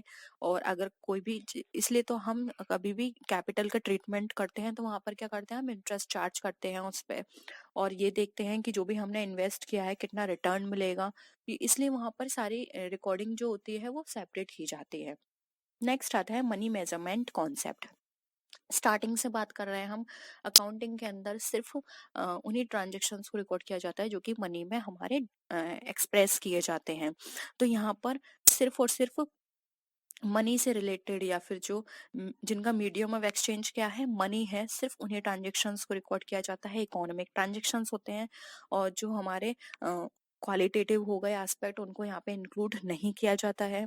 फिर आता है going concern concept. Going concern concept के अंदर यहाँ ये होता है कि हम ये यहाँ पर एज्यूम करके चलते हैं कि हमारा जो बिजनेस है वो लॉन्ग टर्म तक चलेगा। हम यही सोच कर नहीं चलते कि हमारा बिजनेस हम आज स्टार्ट करें उतने समय बाद हम बंद कर देंगे। गोइंग कंसर्न कॉन्सेप्ट की तरह यहाँ पे काम करके चलते हैं हम। फिर है हमारा accounting period information assumption. Accounting period assumptions की हम यहाँ पर बात करें तो देखिए यहाँ पर हम इसको हम पीरियोडिक कॉन्सेप्ट या फिर हम टाइम पीरियड अजम्पशन भी बोलते हैं। गोइंग कंसर्न अजम्पशन भी यहाँ पर हम इसको मान के चलते हैं। इस पर हम एक पीरियड इंक्लूड करते हैं जिस पीरियड के बेसिस पर हम यहाँ पर क्या करते हैं, अपने रिकॉर्ड्स प्रिपेयर करके चलते हैं कि हाँ हमारा ये पीरियड है, हमें अपने रिकॉर्ड्स इस पीरियड तक कंप्लीट करने हैं, जो कि आप सबको पता है कि हमारे यहाँ 1 ईयर का पीरियड लेकर चला जाता है। नेक्स्ट आता है कॉस्ट कॉन्सेप्ट और हिस्टोरिकल कॉन्सेप्ट। अब देखिए यहाँ पर अगर हम बात करें तो जो भी ट्रांजेक्शन्स होते हैं वो किस में होते हैं, हमारे हिस्टोरिकल कॉस्ट पर होते हैं। हम बात करें अदर वर्ड्स में तो एक्विजिशन कॉन्सेप्ट भी इसको हम बोलेंगे। तो सारे मेजरमेंट सारे ट्रांजेक्शन्स हम क्या करेंगे, हिस्टोरिकल कॉस्ट पे उनको रिकॉर्ड करेंगे। नेक्स्ट है dual aspect concept. Dual aspect concept के अंदर ये कहा जाता है कि जो भी ट्रांजेक्शन्स होते हैं वो डुअल एस्पेक्ट बेस्ड होते हैं। यहाँ भी यानी कि डबल अकाउंटिंग सिस्टम, कोई भी ट्रांजेक्शन हो उसका होगा, उसका डेबिट भी होगा और क्रेडिट भी होगा। सिंगल सिस्टम को हम यहाँ पे फॉलो नहीं करते हैं। Revenue recognition concept. Revenue recognition concept का मतलब यहाँ पर इसको रियलाइजेशन कॉन्सेप्ट भी बोला जाता है। इसके अंदर हम ये देखते हैं कि जो भी हम कर रहे हैं, ये सारी एक्टिविटीज हमने जितनी भी फॉलो की है, तो वहां से हम रेवेन्यू के बेसिस पर लेके चलते हैं। क्योंकि कोई भी हम इस तरह की इकोनॉमिक एक्टिविटी करेंगे तो उससे हमें कितना रेवेन्यू मिलेगा, क्या हमारी रेवेन्यू एक्टिविटी हो रहेगी, ये सारी चीजें हम इसके बेसिस पर लेके चलते हैं। इसलिए यहाँ पर हम क्या करते हैं, इनकम स्टेटमेंट प्रिपेयर करते हैं। क्योंकि बिना प्रॉफिट के कोई भी बिजनेस रन नहीं किया जाता, इकोनॉमिक बिजनेस की बात करें तो। ठीक है, नेक्स्ट आता है मैचिंग कॉन्सेप्ट।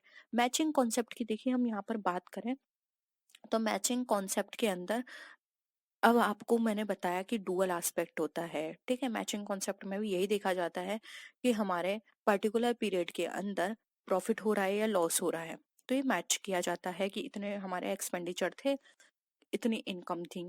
तो मैचिंग कॉन्सेप्ट का भी हम यहाँ पर लेके चलते हैं। नेक्स्ट आता है एक्रूअल कॉन्सेप्ट। एक्रूअल कॉन्सेप्ट की बात करें तो एक्रूअल जो होता है हमारे इसको हम एक्रूअल कॉन्सेप्ट को भी हम रिकॉर्ड करके चलते हैं। ये हमें अप्रोप्रिएट इंफॉर्मेशन प्रोवाइड करता है, जो भी हमारे बिजनेस की परफॉर्मेंस है उसको लेकर। तो यहाँ पर हम क्या करते हैं, कंपेयर कर सकते हैं कैश को लेकर। एक्रूअल कॉन्सेप्ट जो होता है हमारा equally to revenue and expenses. इस कॉन्सेप्ट में क्या होता है, जो भी हमारे ट्रांजेक्शन्स का इफेक्ट है वो हमें पता चलता है कि हाँ देखिए, अगर ये रिकवर हो गया तो हम इसे कैश में रिकॉर्ड कर देंगे, नहीं तो हम इसको एक्रूअल कॉन्सेप्ट की तरह एक्रूअल बेसिस पर हम इसको रिकॉर्ड कर देंगे, कभी ना कभी तो ये हमें रिसीव हो ही जाएगा। ठीक है, तो ये हम एक्रूअल कॉन्सेप्ट को भी हम कैश की तरह ही ट्रीट करते हैं। नेक्स्ट आता है ऑब्जेक्टिविटी कॉन्सेप्ट। ऑब्जेक्टिविटी कॉन्सेप्ट की यहाँ पर अगर हम बात करें तो मैंने आपको बताया कि यहाँ पे ऑब्जेक्टिविटी होनी चाहिए, यानी कि ये किसी से भी बाइस्ड नहीं होना चाहिए, फ्री सारी जजमेंट होने चाहिए इसके अंदर। जो भी पोजीशन है उसको बताना चाहिए। ऐसा नहीं है कि आप जो चाहते हैं वो पोजीशन यहाँ पे शो की जाए, जो रियल पोजीशन है सिर्फ और सिर्फ वही शो करनी चाहिए, किसी से भी बाइस्ड नहीं होनी चाहिए कोई भी इंफॉर्मेशन, कोई भी रिकॉर्ड। ठीक है, अब हम बात करते हैं अकाउंटिंग कन्वेंशंस की। देखिए अकाउंटिंग कन्वेंशंस की यहाँ पर हम बात करें तो फर्स्ट आता है हमारा conventions of full disclosure. Conventions of full disclosure का मतलब यहाँ पर ये है, जितने भी ट्रांजेक्शन्स होंगे, फिर वो चाहे हमारी कंपनी के लिए बेनिफिट रहे या कंपनी की हमारी पोजीशन को डाउन शो करें, कोई भी कॉन्सेप्ट हो वो सारा का सारा यहाँ पे डिस्क्लोज होना चाहिए। इसीलिए हमारे कंपनीज एक्ट ने बहुत सारे प्रोविजंस हमें दे रखे हैं जो कि हमें फॉलो करना चाहिए। जो भी उन्होंने हमारे लिए रूल्स बनाए हैं, जो प्रोविजंस दिए हैं, जो सेक्शंस दिए हैं, उन सबको फॉलो करते हुए हमें सारे अपने रिकॉर्ड्स प्रिपेयर करने चाहिए, जिसके थ्रू फुल डिस्क्लोजर वहां पे बना रहे। सेकंड आता है कन्वेंशंस ऑफ कंसिस्टेंसी। देखिए कन्वेंशंस ऑफ कंसिस्टेंसी की यहाँ पर बात करें तो यहाँ पर कन्वेंशंस ऑफ कंसिस्टेंसी में क्या होता है कि कंसिस्टेंसी होनी चाहिए कि आप कोई भी अपना जो रिकॉर्ड है वो प्रिपेयर कर रहे हैं, तो उन रिकॉर्ड को प्रिपेयर करने की कंसिस्टेंसी कितनी है, यानी कि 1 ईयर। आप फाइनेंशियल स्टेटमेंट प्रिपेयर करेंगे तो वो 1 ईयर में ही प्रिपेयर होने चाहिए। ऐसा नहीं है कभी आपने 6 मंथ्स कर लिए, कभी आपने 2 ईयर कर लिया, ऐसा बिल्कुल नहीं होना चाहिए। अब आप कुछ भी अपना कॉन्सेप्ट लेके चल सकते हैं। कई लोग 1 जन से 31 दिसंबर लेके चलते हैं, कस्ट कई पर्सन मार्च टू अप्रैल लेके चलते हैं, कई पर्सन दिवाली टू दिवाली लेके चलते हैं, तो वो उन पे डिपेंड करता है, लेकिन 1 साल की कंसिस्टेंसी होनी चाहिए, ठीक है। फिर आता है conventions of conservatism. Conventions of conservatism में क्या होता है, यहाँ पर जो भी हमारे प्रॉफिट्स होते हैं उनको यहाँ पर क्या किया जाता है, इग्नोर किया जाता है। जो भी हमारे अनरियलाइज्ड गेन्स हैं, एंटिसिपेटेड प्रॉफिट है, उनको इग्नोर किया जाता है। और जो हमारे एंटिसिपेटेड लॉस होते हैं उनको यहाँ पे रिकॉर्ड किया जाता है। ये सिर्फ इसलिए किया जाता है कि हमारी जो भी फ्यूचर में अगर किसी भी तरह का हमें लॉस हो रहा है या किसी भी तरह की मिस अनहैपनिंग हो रही है, तो यहाँ पर क्या होगा कि हम पहले से अपने पास इतना फंड रखें जिससे कि अगर कोई ऐसी हमारे पास कंडीशन आती है तो हम उसको इजीली उससे डील कर पाए। तो यहाँ पर क्या होता है, खुद को सेफ करने के लिए इस तरह की पॉलिसी बनाई जाती है कंजर्वेटिज्म की। ये प्रोविजन क्या होते हैं, हमारे जितने भी नॉन लायबिलिटीज लॉसेस होते हैं उससे बनाए जाते हैं, जिससे कि अगर किसी भी तरह की कोई फ्यूचर में प्रॉब्लम हो रही है तो हम वहां से उससे डील कर पाए। लास्ट आता है हमारा कन्वेंशंस ऑफ मटेरियलिटी। देखिए, कन्वेंशंस ऑफ मटेरियलिटी की बात करें तो मटेरियलिटी प्रिंसिपल जो होता है वो हमें परमिट करता है जो भी हमारे दूसरे कॉन्सेप्ट होते हैं उनको इग्नोर करने में। और इसका मतलब यहाँ पर ये है कि हमारा मटेरियल ट्रांजेक्शन्स जो होते हैं उनको इग्नोर किया जाता है इस प्रिंसिपल के अंदर। यानी कि फुल डिस्क्लोजर प्रिंसिपल को छोड़ के इस प्रिंसिपल के अकॉर्डिंग जो भी हमारे आइटम्स होते हैं इनसिग्निफिकेंस इफेक्ट रखते हैं, यानी जिसका कोई भी रेलेवेंस नहीं होता, इररिलेवेंट नेचर के होते हैं, उनको यहाँ पे डिस्क्लोज नहीं किया जाता है। मटेरियलिटी का मतलब यहाँ पर ये है, सिर्फ और सिर्फ वही हम यहाँ पे डिस्क्लोज करते हैं अपने कॉन्सेप्ट या इवेंट्स जो कि हमारे लिए रेलेवेंट साबित होते हैं या फिर जिससे हमारी पोजीशन को इफेक्ट पड़ता है। जिससे कोई इफेक्ट नहीं पड़ता वो हम यहाँ पे डिस्क्लोज नहीं करते हैं, ठीक है। हमारा क्लासिफिकेशन ऑफ अकाउंट। हम देखिए अकाउंट की बात करते हैं तो इससे पहले भी हमने कई बार डिस्कस किया हुआ है। हमारे 3 तरह के अकाउंट होते हैं, personal account, real account and nominal account. अब ये पर्सनल, रियल और नॉमिनल कौन कौन से अकाउंट होते हैं इनका पहले मीनिंग देख लेते हैं। देखिए, अगर आप चार्ट फॉर्म में देखना चाहते हैं तो चार्ट फॉर्म में इस तरह से है। 2 तरह के मेनली अकाउंट होते हैं, इम्पर्सनल अकाउंट और एक दूसरा होता है हमारा पर्सनल अकाउंट। अब इन पर्सनल को भी 2 भागों में बांटा गया है, एक है हमारा रियल अकाउंट, दूसरा है हमारा नॉमिनल अकाउंट। कई बार बुक्स में इस तरह से भी दिया होता है कि 3 तरह के अकाउंट होते हैं, पर्सनल, रियल एंड नॉमिनल। और आप इस तरह से भी क्लासिफाई कर सकते हैं। कंफ्यूज मत होना, आप इस तरह से करेंगे ये भी आपके लिए सही है, और अगर आप उस तरह से बताते हैं वो भी आपके लिए सही है, ठीक है। अब हम देख लेते हैं ये कौन कौन से अकाउंट होते हैं। सबसे पहले आता है हमारा personal account. In this account of natural person, artificial person or representatives person are grouped like person, debtors and creditors.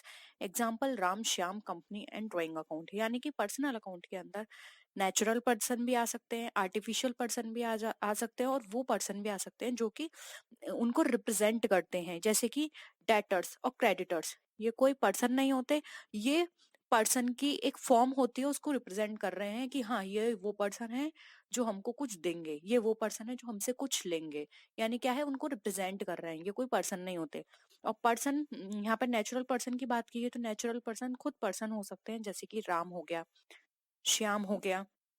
Artificial person है जो कि जिसको क्रिएट किया गया है, जैसे कि कंपनी हो गई। कंपनी कोई पर्सन नहीं होती लेकिन उसको क्रिएट किया जाता है, वहां पे उसकी एक सेपरेट एंटिटी होती है, ठीक है। तो पर्सनल में ये सारी चीजें आती हैं। आई होप ये पर्सनल अकाउंट आपको क्लियर हुआ है। अब हम आ जाते हैं रियल अकाउंट पे कि रियल अकाउंट क्या होता है। देखिए, accounts which relates to assets of the firm but not debt. अब आपको पता है असेट्स के अंदर डेटर्स भी आते हैं, तो यहाँ पे बट नॉट डेट लिया गया है, डेटर्स नहीं आएंगे क्योंकि यहाँ क्या है, ये पर्सन को रिप्रेजेंट करें। और अभी हमने पर्सनल अकाउंट में पढ़ा था कि नेचुरल पर्सन रिप्रेजेंटेटिव्स ये क्या कहलाते हैं, हमारे natural persons, sorry personal account में आते हैं, हमारे ये पर्सन को रिप्रेजेंट कराएं, इसलिए डेट यहाँ पर नहीं आएगा, सिर्फ और सिर्फ असेट को इंक्लूड किया जाएगा। Accounts of tangible and intangible properties and possessions are included in real account. अब कुछ एग्जांपल ले लेते हैं, जैसे कि plant, machinery, investment, fixed deposit etcetera. ये सारे हमारे क्या हैं, रियल अकाउंट के टाइप्स हैं।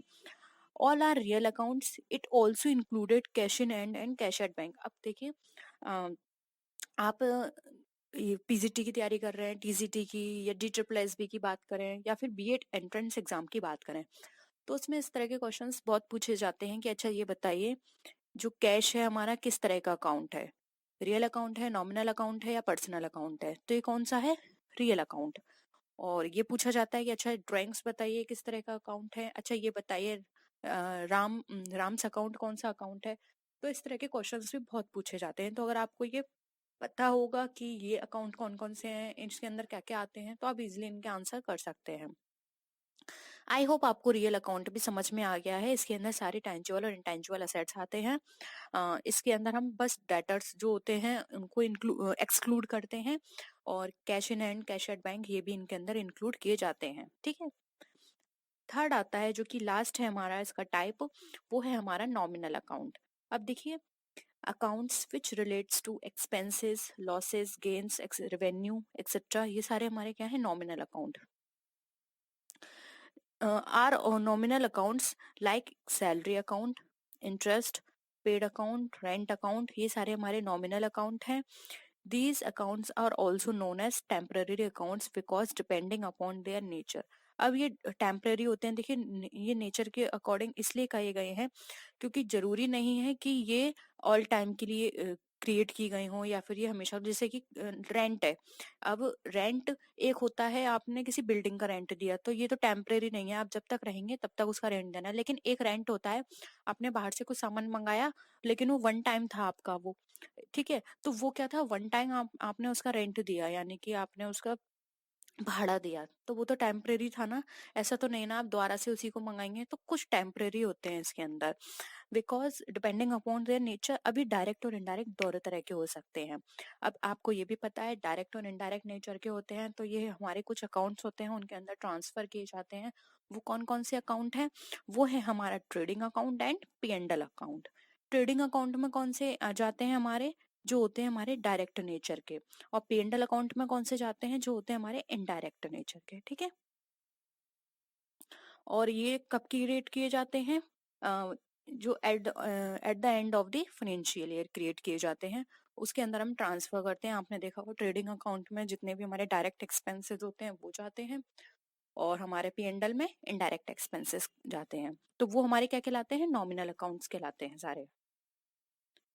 अब देखिए, यहाँ पे हम गोल्डन रूल्स की बात कर लेते हैं। गोल्डन रूल्स ऑफ अकाउंटिंग, ये बहुत इंपॉर्टेंट है, इसको आप प्लीज याद रखिएगा हमेशा। जब तक आप अपनी स्टडी कर रहे हैं, किसी भी एग्जाम की तैयारी कर रहे हैं, ये आपको पता होने चाहिए अगर आप कॉमर्स स्टूडेंट हैं तो। Golden rules of accounting. अब कई स्टूडेंट को इनको लर्न करने में प्रॉब्लम होती है, तो हमने उसके लिए ट्रिक भी बना रखी है। तो ऊपर आई बटन होगा, मैं वहां पर उस पर मेंशन कर दूंगी, तो वहां जाके देख लीजिएगा, नहीं तो मैं नीचे डिस्क्रिप्शन बॉक्स में या कमेंट सेक्शन में वहां पर उसका लिंक दे दूंगी, तो आप जाके उसको जरूर देख लीजिएगा। अब देखिए, अगर हम पर्सनल अकाउंट की बात करें, तो पर्सनल अकाउंट के लिए रूल बना है, debit the receiver, credit the giver, यानी कि जो भी रिसीवर होगा, जो भी रिसीव होगा, वो क्या किया जाएगा, डेबिट। ये सारी चीजें तब मायने रखती हैं जब हम क्या करते हैं, जर्नल एंट्रीज करेंगे। जब हम जर्नल एंट्रीज करेंगे तो वहां ये सारी चीजें क्या होंगी, हमें याद रखनी है, इसके बिना हम जर्नल एंट्रीज नहीं कर सकते हैं।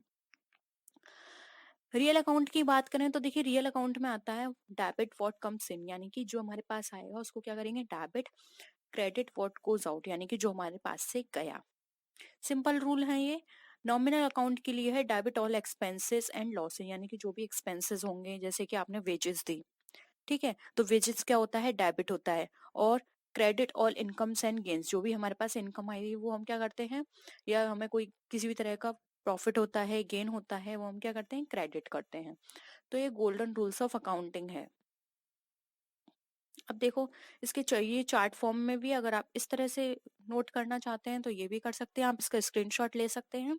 इसके थ्रू भी आप इजीली, अगर आपको ये चार्ट आपके माइंड में रहेगा तो आप कभी नहीं भूलोगे। तो इस तरह से आप अपने नोटबुक में चार्ट बना के रखिए। चार्ट से क्या होता है, ये मेरा खुद का एक्सपीरियंस है कि अगर हम कोई भी चीज़ चार्ट के थ्रू पढ़ते हैं या चार्ट के फॉर्म में उसको हम रिवीजन करने की कोशिश करते हैं तो वो लॉन्ग टाइम तक हमारे माइंड में रहती है। इसलिए कोशिश करा करिए, अगर कोई भी टॉपिक आपको ऐसा लगता है कि आपको ये समझ में नहीं आ रहा है या फिर डिफिकल्ट है, तो आप उसको चार्ट फॉर्म में बना के याद करिए। बहुत जल्दी याद होगा और बहुत लंबे टाइम तक आपके माइंड में वो रहेगा। और अगर आप चाहते हैं कि ये टॉपिक है फिर भी आपको समझ नहीं आ रहा है, तो आप मुझे बताइए कमेंट सेक्शन में। मैं कोशिश करूंगी कि वो आपको चार्ट के फॉर्म में डिस्क्राइब कर पाऊँ, क्योंकि चार्ट एक ऐसी चीज है जिससे, जैसे कि आपने सुना होगा माइंड मैपिंग। माइंड मैपिंग क्या होती है, जिसके थ्रू हम वो सारी चीजों को एक अच्छे वे में रिप्रेजेंट भी कर सकते हैं, साथ ही साथ लर्न भी कर सकते हैं। और बहुत इम्प्रेसिव भी लगता है। अपने नोटबुक में आप अपने एग्जाम में इस तरह से लिखेंगे तो टीचर को भी वो हाईलाइट होगा और आपको एक्स्ट्रा मार्क्स भी मिलेंगे। ठीक है, ये तो अलग बात थी। वापस से डिस्कशन पे आ जाते हैं, हम बहुत आगे निकल जाते हैं बात करते करते। देखिए ये अकाउंट्स हैं, ये इसके रूल्स हैं, तो आप इसका स्क्रीनशॉट ले सकते हैं। अब यहाँ पर आ जाते हैं हम जर्नल पर। जर्नल क्या है, देखिए the book in which a transaction is recorded for the first time, यानी कि सबसे पहले जो बुक प्रिपेयर की जाती है, सबसे पहले जो ट्रांजेक्शन्स रिकॉर्ड किए जाते हैं जिस बुक के अंदर, उसको हम क्या बोलते हैं, जर्नल। इसको हम बुक्स ऑफ ओरिजिनल एंट्री के नाम से भी जानते हैं, यानी कि सबसे पहले जो कोई भी ट्रांजेक्शन हुआ उसको आपने तुरंत नोट कर लिया, वो हमारी कहलाती है ओरिजिनल एंट्री या फिर journal. Journal is one of the basic book in which transactions are recorded in order in which they occur, यानी कि जिस ऑर्डर में वो अकर होते हैं उस ऑर्डर में वो नोट कर लिए जाते हैं। जैसे कि फॉर एग्जांपल आज क्या डेट है, आज है 3 जनवरी। अब 3 जनवरी को कोई भी ट्रांजेक्शन हुआ वो मैंने आज ही नोट कर लिया। 4 को होगा वो मैं 4 तारीख को नोट कर लूंगी। डेट वाइज इसमें नोट किया जाता है, तो जैसे जैसे वो इनकर होते हैं वैसे वैसे उनको क्या कर लिया जाता है, रिकॉर्ड कर लिया जाता है। तो इससे क्या होता है, डेट वाइज इसमें सारे ट्रांजेक्शन होते हैं। जैसे कि हम ये क्या हो गया, क्रोनोलॉजिकल ऑर्डर में। अब देखिए जर्नल का फॉर्मेट देख लेते हैं कि किस तरह से बनाते हैं। वैसे तो आपने जर्नल बनाए होंगे, जर्नल एंट्रीज किए होंगे, तो आपको फॉर्मेट पता होगा। देखिए इसमें एक क्वेश्चन है जो कि बेसिक क्वेश्चन है, बहुत पूछा जाता है कि जर्नल में कितने कॉलम बनाए जाते हैं। तो ये आप याद रखिए, जर्नल में 5 कॉलम बनाए जाते हैं। ये फर्स्ट कॉलम डेट का होता है, ये सेकंड होता है पर्टिकुलर का, ये पीआर होता है हमारा थर्ड कॉलम, और अमाउंट के 2 कॉलम होते हैं जो कि हमारा डेबिट का होता है और ये हमारा क्रेडिट का होता है। ठीक है, तो ये 5 कॉलम होते हैं। इसको देखो डेट वाइज है, 1 जनवरी, 4 जनवरी, 10 एंड 31st, यानी कि ये डेट वाइज होते हैं, क्रोनोलॉजिकल ऑर्डर होता है। ऊपर आपको जर्नल लिखना इंपॉर्टेंट होता है, यहाँ पर आपको डिस्क्रिप्शन या पर्टिकुलर लिखना होता है।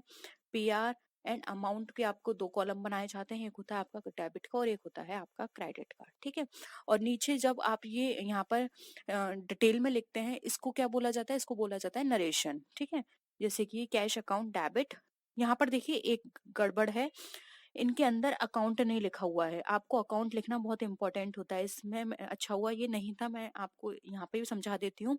जैसे कि यहाँ पे लिखा है कैश, अब देखिए कैश के आगे ना अकाउंट लिखा है और ना ही यहाँ पर क्या लिखा है, डीआर।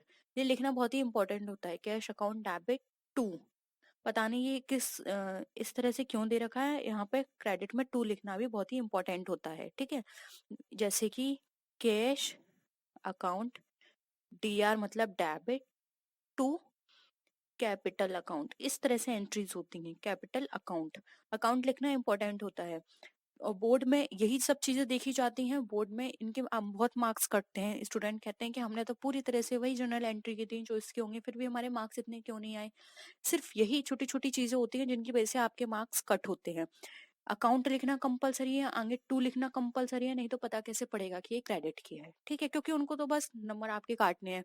एक छोटी सी आपने गलती की, वहीं पर आपके मार्क्स कट जाते हैं। ठीक है, और ब्रैकेट में आपको नरेशन लिखनी होती है जिससे पता पड़े कि ये जो एंट्री की गई है किस चीज की गई है। तो आपको इतना याद रखना है। ठीक है, आई होप यहाँ पर आपको ये चीजें समझ में आ गई होंगी।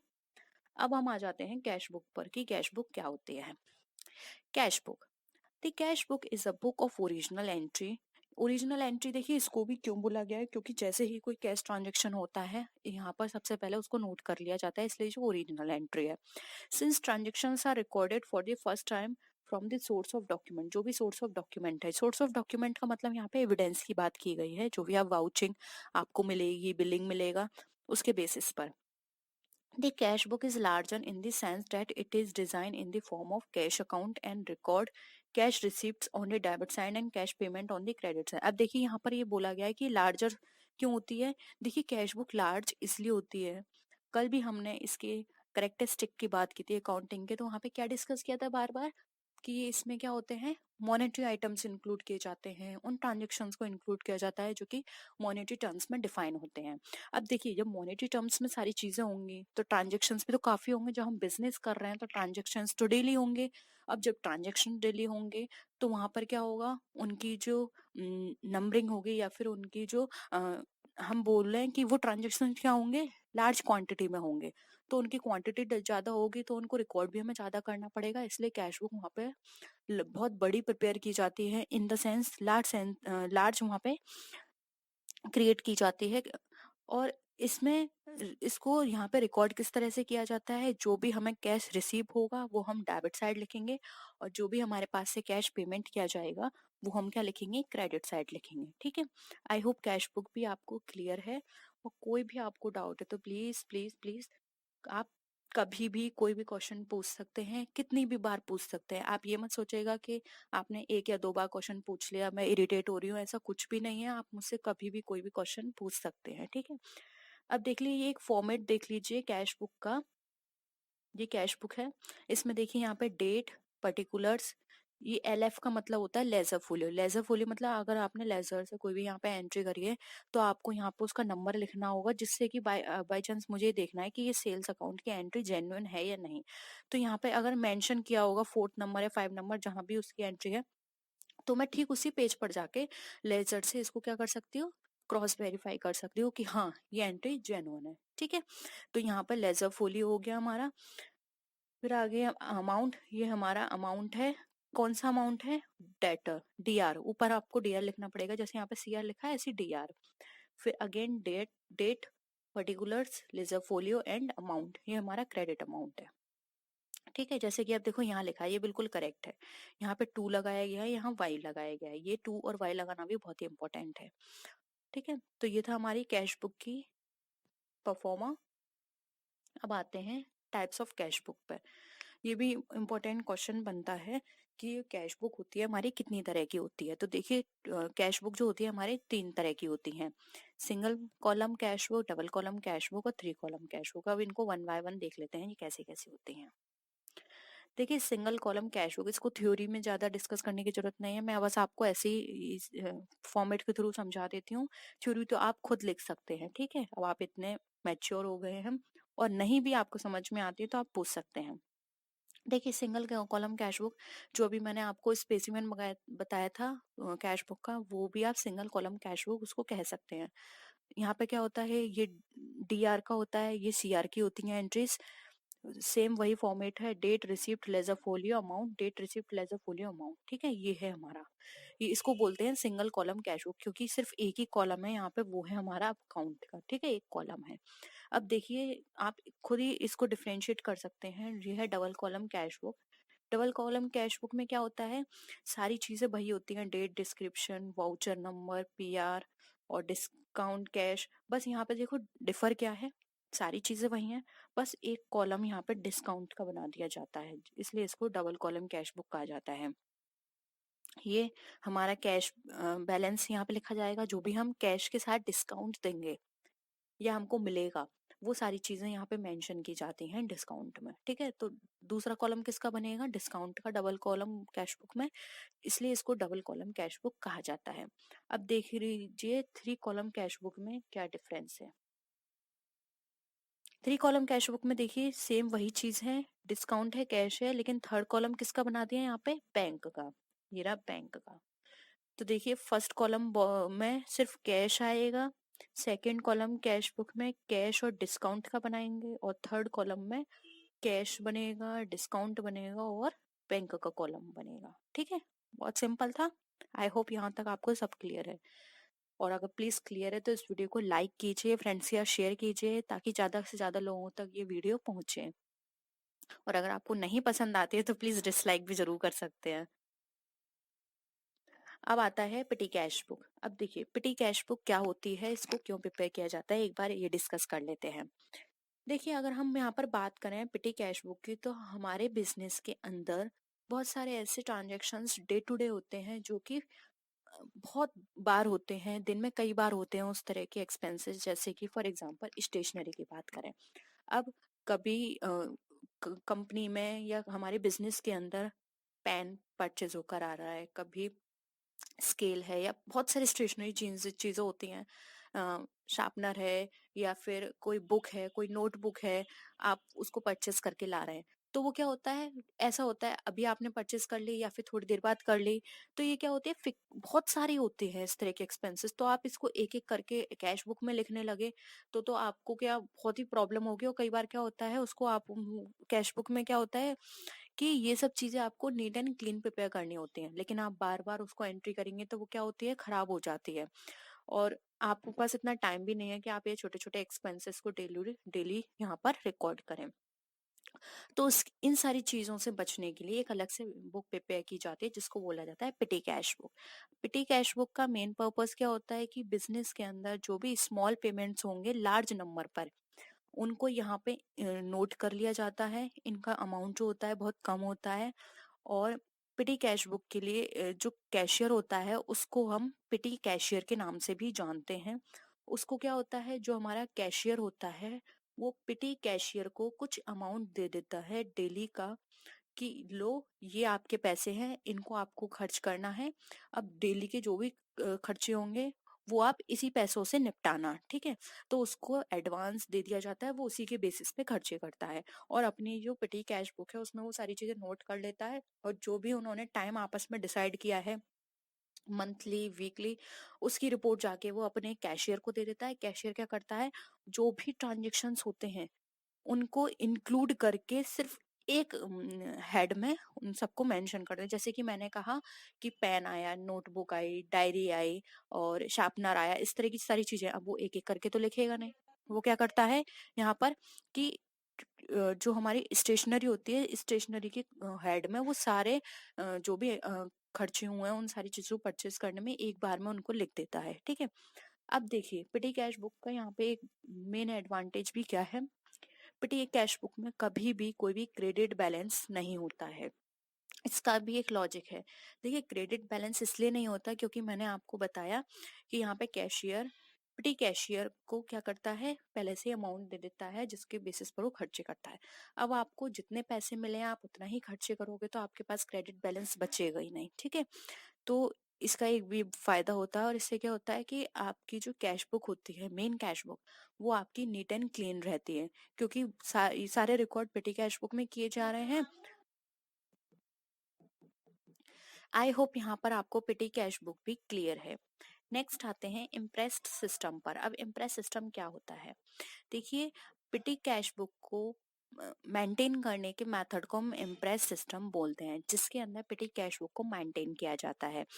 पिटी cashier is given a certain sum of money at the beginning of the fix period. Same यही बात यहाँ पे की गई है कि पिटी कैश बुक को यहाँ पे एक सर्टेन अमाउंट दे दिया जाता है एक फिक्स पीरियड के लिए, कि आपको ये खर्चा करना है। फॉर एग्जाम्पल एक हफ्ते का उनको कह दिया कि ये रहे 500 रुपये, एक हफ्ते के लिए आपको ये रखना है, और आप जो भी एक्सपेंसेस होंगे आप इन 500 रुपये से कर सकते हैं। तो एक फिक्स पीरियड के लिए एक फिक्स अमाउंट दे दिया जाता है जिसके बेसिस पे पिटी कैशियर जो है सारे खर्चे करता है, ठीक है।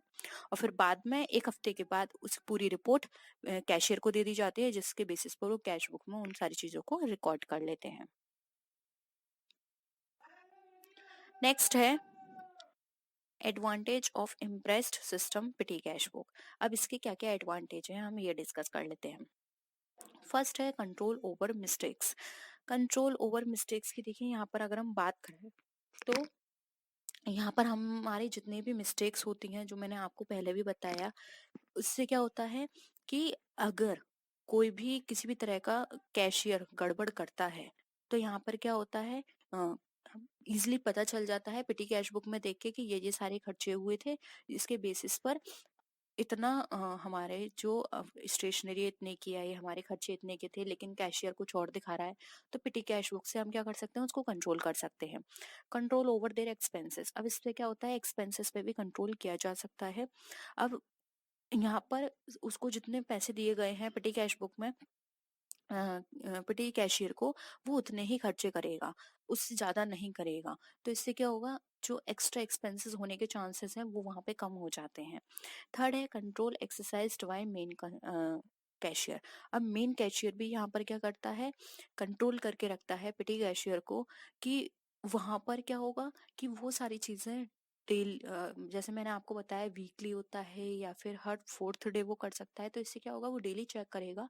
तो इससे जो पिटी कैशियर है उसकी ऊपर वो हमेशा निगरानी रख सकता है कि ये एक्स्ट्रा खर्चे तो नहीं कर रहा है, जो भी इसने एक्सपेंस किए हैं वो रियल में आ रहा है या नहीं कंपनी के अंदर, वो सारी चीजें इससे क्या होता है, कंट्रोल करके रख सकते हैं। फिर है कंट्रोल ओवर फ्रॉड। अगेन वही चीज है कि वो वहां पर कोई भी ट्रांजेक्शन फॉल्स नहीं दिखा सकता, वहां पर उस वो जो भी फ्रॉड होगा उनको कंट्रोल करके रख सकता है। ठीक है, नेक्स्ट आते हैं ट्रायल बैलेंस पे। अब ट्रायल बैलेंस क्या होता है? Trial balance is a statement of debit and credit balance ticket out from the ledger accounts including cash book. अब देखिए ट्रायल बैलेंस जो होता है ये हमारे लेजर के बाद प्रिपेयर किया जाता है। कैश बुक भी इसके अंदर इंक्लूड होती है, और इसमें डेबिट और क्रेडिट साइड यहाँ पे कॉलम बनाए जाते हैं जिसके अंदर सारे बैलेंस को इंक्लूड किया जाता है। Preparation of trial balance is a third phase in the accounting process. ये थर्ड फेज होता है, जैसे कि मैंने आपको बताया, फर्स्ट फेज क्या है, जर्नल, सेकंड है हमारा लेजर, एंड थर्ड है हमारा trial balance. After posting the account in the ledger, a statement is prepared to show separately the debit and the credit balance so that verification of the accuracy of posting may be done। यानी कि यहाँ पे accuracy बनी रहती है, उसकी verification होता रहता है।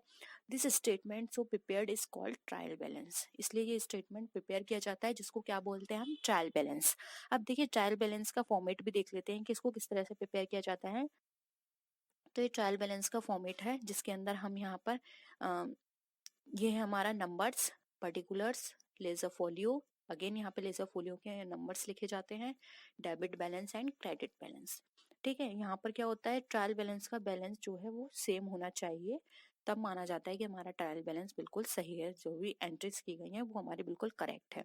लेकिन इसके कुछ ड्रॉबैक भी हैं, जैसे कि आपको पता है, आप कोई भी सिस्टम फॉलो करते हैं, कुछ भी अडॉप्ट करते हैं, सबकी अपनी लिमिटेशंस होती हैं, तो इसकी भी कुछ लिमिटेशंस हैं जिनको हम डिस्कस करेंगे फर्दर। पहले हम डिस्कस कर लेते हैं ट्रायल बैलेंस के ऑब्जेक्टिव्स की, कि क्या क्या इसके ऑब्जेक्टिव्स हैं। फर्स्ट आता है to ascertain the arithmetic accuracy of the ledger account. देखिए इससे क्या होता है कि जो अर्थमेटिक एक्यूरेसी हमारी बनी रहती है, क्योंकि इससे हमारा, मैंने आपको बताया कि इसमें बैलेंसेस क्या होते हैं, मैच होने चाहिए, और बैलेंसेज मैच होते हैं तो ये माना जाता है कि हमारी जो अर्थमेटिक एक्यूरेसी है बिल्कुल सही है, हमारे डेबिट एंड क्रेडिट साइड दोनों ट्रांजेक्शन्स, दोनों रिकॉर्ड्स किए गए हैं। ठीक है, सेकंड है टू हेल्प इन लोकेटिंग, और we can say to help in detecting error. अब देखिए अगर हमारे बैलेंसेस नहीं मिलेंगे तो यहाँ पे हमें पता चल जाएगा कि हमारी किसी बुक में एंट्री करने से रह गई है या फिर हमने कहीं भी गलत एंट्री कर दी है। ठीक है, थर्ड है हमारा to help in preparation of financial statement. Trial balance हमारा सबसे बड़ी हेल्प ये करता है कि इससे हम फाइनल अकाउंट प्रिपेयर कर सकते हैं। अगर ट्रायल बैलेंस से हमें इजीली होता है सारे ट्रांजेक्शन्स को रिकॉर्ड करना, और ये हमारी हेल्प करता है फाइनेंशियल अकाउंट को प्रिपेयर करने में। फोर्थ है to obtain a summary of a ledger account. अब यहाँ पे क्या होता है, इससे हमें समरी मिल जाती है लेजर अकाउंट की, कि लेजर अकाउंट में सारी बुक्स प्रॉपर तरीके से मेंटेन की जा रही हैं, उनमें प्रॉपर उसी तरह से रिकॉर्ड किया जा रहा है। ठीक है, अब हम आ जाते हैं इसकी लिमिटेशंस पे। Limitations of trial balance, transactions has not been entered at all. अब इसमें इसकी सबसे बड़ी लिमिटेशन ये है कि अगर कोई भी ट्रांजेक्शन एंटर ही नहीं हुआ है तो वो यहाँ पे हमें पता चलेगा ही नहीं। Completely omission of transaction in the journal. अब कोई भी ट्रांजेक्शन है, ना वो डेबिट साइड रिकॉर्ड किया गया था ना वो क्रेडिट साइड, तो यहाँ पर क्या है, सिर्फ हम क्या बात कर रहे थे कि बैलेंस मिलना चाहिए, तो बैलेंस तो हमारा मिल जाएगा, लेकिन यहाँ पे हमें ये नहीं पता चलेगा कि एक ट्रांजेक्शन हमारा रह गया है जो कि ना डेबिट साइड हुआ ना क्रेडिट साइड रिकॉर्ड हुआ। तो ये इसका ड्रॉबैक है, ये हमें इससे पता नहीं चलता है। सेकेंड लिमिटेशन है, a wrong amount has been both debited and credited in the journal. अब कोई भी अमाउंट है, डेबिट साइड भी कहीं पर वो 20 रुपीज कम लिख गया और कहीं पे वो 20 रुपीज ज्यादा लिख गया। 800 लिखना था, यहाँ पे हमने ज्यादा लिख दिया। तो यहाँ पर क्या है, यहाँ कम लिख दिया या यहाँ ज्यादा लिख दिया, तो इससे क्या होगा कि हमारा बैलेंस तो मिल जाएगा, लेकिन कहाँ पे गड़बड़ हुई, किसी ट्रांजेक्शन में ऐड करने थे वहां ऐड ना करके दूसरी जगह, लेकिन उसी साइड हमने ऐड कर दिए, तो ये हमारी यहाँ पे बैलेंस तो मिल जाएगा लेकिन हमारी एरर तो बनी रहेगी ना। तो यहाँ पर ये प्रॉब्लम होती है। फिर है a wrong amount has been mention in the journal. अगर कोई रॉन्ग अमाउंट भी मेंशन कर दिया है, फॉर एग्जांपल हमें 800 मेंशन करने थे और हमने 8000 लिख दिए दोनों साइड, तो ये भी क्या है, हमारा रॉन्ग है, मैच कर जाएगा बैलेंस, लेकिन वो रॉन्ग क्या हो गई, हमारा अमाउंट वहां पे इंक्लूड हो गया।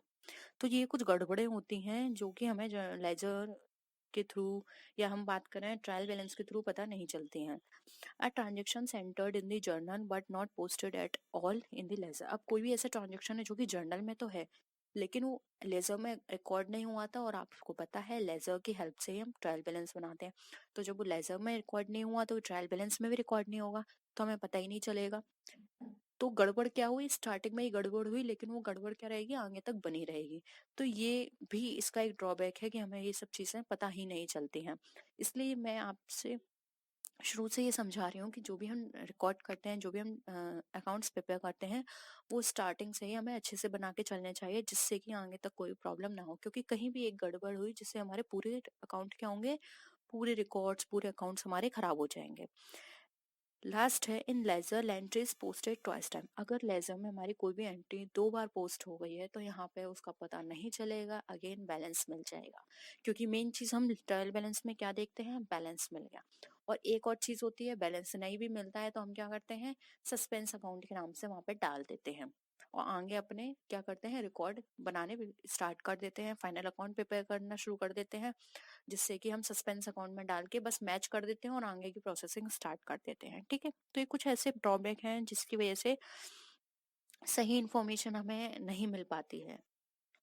अब हम बात करते हैं methods of preparing trial balance. Trial balance को प्रिपेयर करने के क्या क्या मेथड हैं। तो देखिए, ट्रायल बैलेंस को प्रिपेयर करने के कुल 2 मेथड हैं, balance method and total amount method. Balance method की बात करें तो इसके अंदर हमारे जितने भी अकाउंट्स होते हैं उनके बैलेंस को इनकॉर्पोरेट किया जाता है ट्रायल बैलेंस के अंदर। ट्रायल बैलेंस को प्रिपेयर करने के लिए हम सारे अकाउंट्स को के डेबिट बैलेंस को शो करते हैं लेजर में और उनको डेबिट साइड में शो कर देते हैं, और जो क्रेडिट बैलेंस होते हैं उनको क्रेडिट साइड में शो कर देते हैं। तो इससे क्या होता है, मतलब जो भी बैलेंसेज हैं डेबिट के डेबिट साइड में, क्रेडिट के क्रेडिट साइड में शो कर देते हैं। तो ये हमारा कहलाता है बैलेंस मेथड। अब टोटल अमाउंट मेथड की बात करें तो इस मेथड के हम जो भी हमारे डेबिट आइटम्स होते हैं, क्रेडिट आइटम्स होते हैं, जो कि उनको लेजर में प्रिपेयर किए जाते हैं, उनको इनकॉर्पोरेट करते हैं हम ट्रायल बैलेंस में, यानी कि उसको रिकॉर्ड करते हैं ट्रायल बैलेंस के अंदर।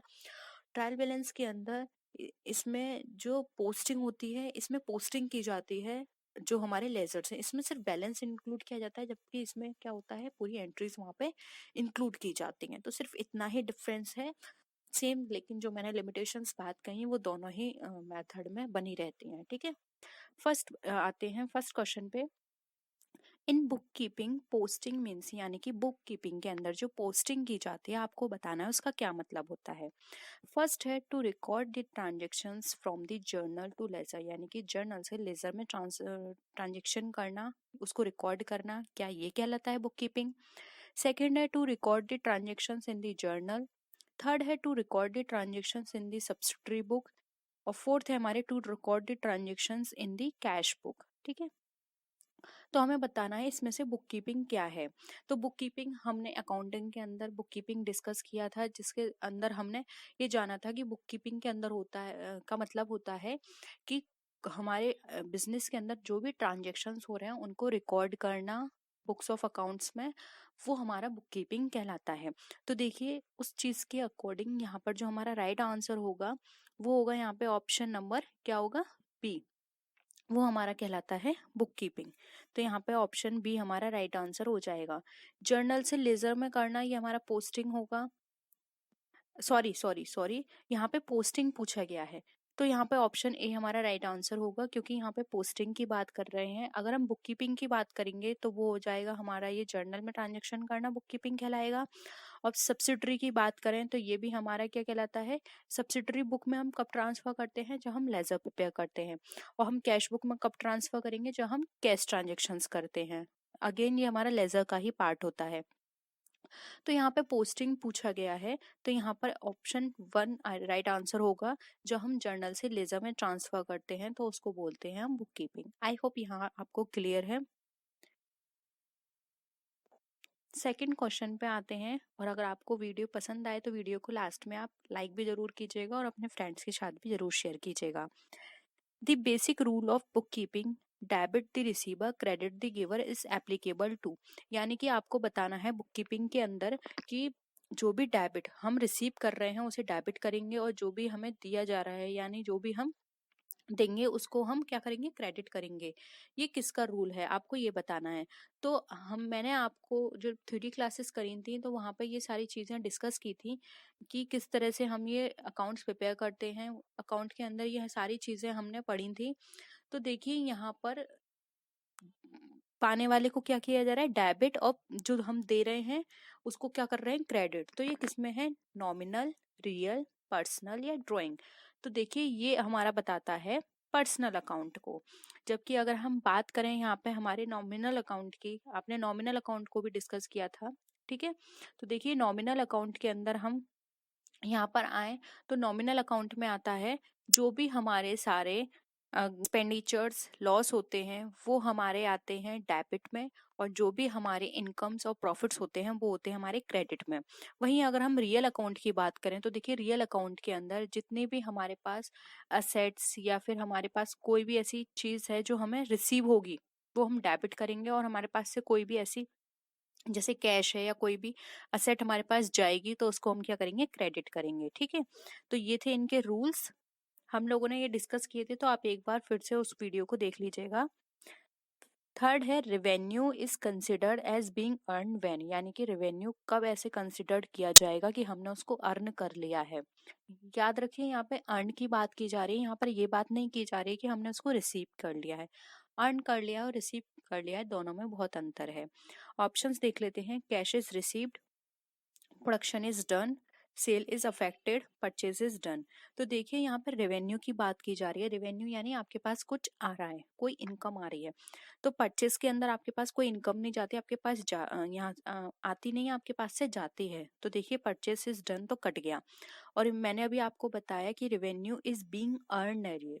अर्न का मतलब यहाँ पर होता है आपने उसको कमा लिया है। अब यहाँ पे कैश की बात नहीं कर रहे कि कैश आपको मिला है या नहीं, बस आपको जो ड्यूटी दी गई थी वो आपने कर दी है। यानी कि आपने वहाँ पे इनकम अर्न कर ली है लेकिन अभी आपको रिसीव नहीं हुई है। तो देखिए यहाँ पे कैश इज रिसीव्ड भी हमारा कट गया। आप लोग भी आंसर करिए, आप लोगों के अकॉर्डिंग क्या होता है इसका answer. Production is done, production is done से हमारा कोई ये पता नहीं चल रहा कि हमने रेवेन्यू हमारा अर्न कर लिया है या रिसीव कर लिया है, क्या चीज़ है, लेकिन हमारा सेल से यहाँ पता चल रहा है, इसलिए राइट आंसर हो जाएगा सी। सेल से यहाँ इसलिए पता पड़ रहा है, देखिए हम कोई भी चीज़ सेल करते हैं तो यहाँ यहाँ पर क्या हो रहा है हमारा कि यहाँ पर हमारा हमने वो अपनी इनकम क्या है जनरेट कर ली है। अब सामने वाले पर्सन को चाहे वो अभी दे हमें वो उसका अमाउंट या बाद में दे, लेकिन उसको देना तो पड़ेगा क्योंकि यहाँ पे सेल हमने करी है। तो अब वो लायबल है हमें अमाउंट देने के लिए। तो यहाँ पर क्या है, रेवेन्यू तो हमने अर्न कर लिया है, अब रिसीव किया है या ना किया है ये अलग बात है। तो यहाँ पे जब हमारी सेल अफेक्ट होती है तब ये वाली सिचुएशन अराइज होती है। तो ऑप्शन सी यहाँ पे हमारा राइट आंसर है। नेक्स्ट आते हैं, अगर आपको कोई भी क्वेरी है तो प्लीज़ आप पूछ सकते हैं। हम क्लास के बीच में उनको डिस्कस नहीं करेंगे, नेक्स्ट क्लास में हम उनको डिस्कस कर लेंगे, ठीक है। नेक्स्ट क्वेश्चन है डेबिट मीन्स। अब डेबिट का क्या मतलब होता है हमें ये बताना है। ऑप्शन है decrease in assets, increase in liability, an entry on the left hand side of an account, या फिर मॉडरेट इंक्रीज इन लाइबिलिटी। अब देखिए यहाँ पर हम बात कर रहे हैं डेबिट की, तो आप बताइए क्या होगा इसका मतलब, आंसर करिए। आपके अकॉर्डिंग क्या लगता है क्या ऑप्शन होना चाहिए इसका। देखिए हम डेबिट की बात कर रहे हैं, तो आपने इतने सारे अकाउंट्स अभी तक प्रिपेयर किए हैं, ठीक है।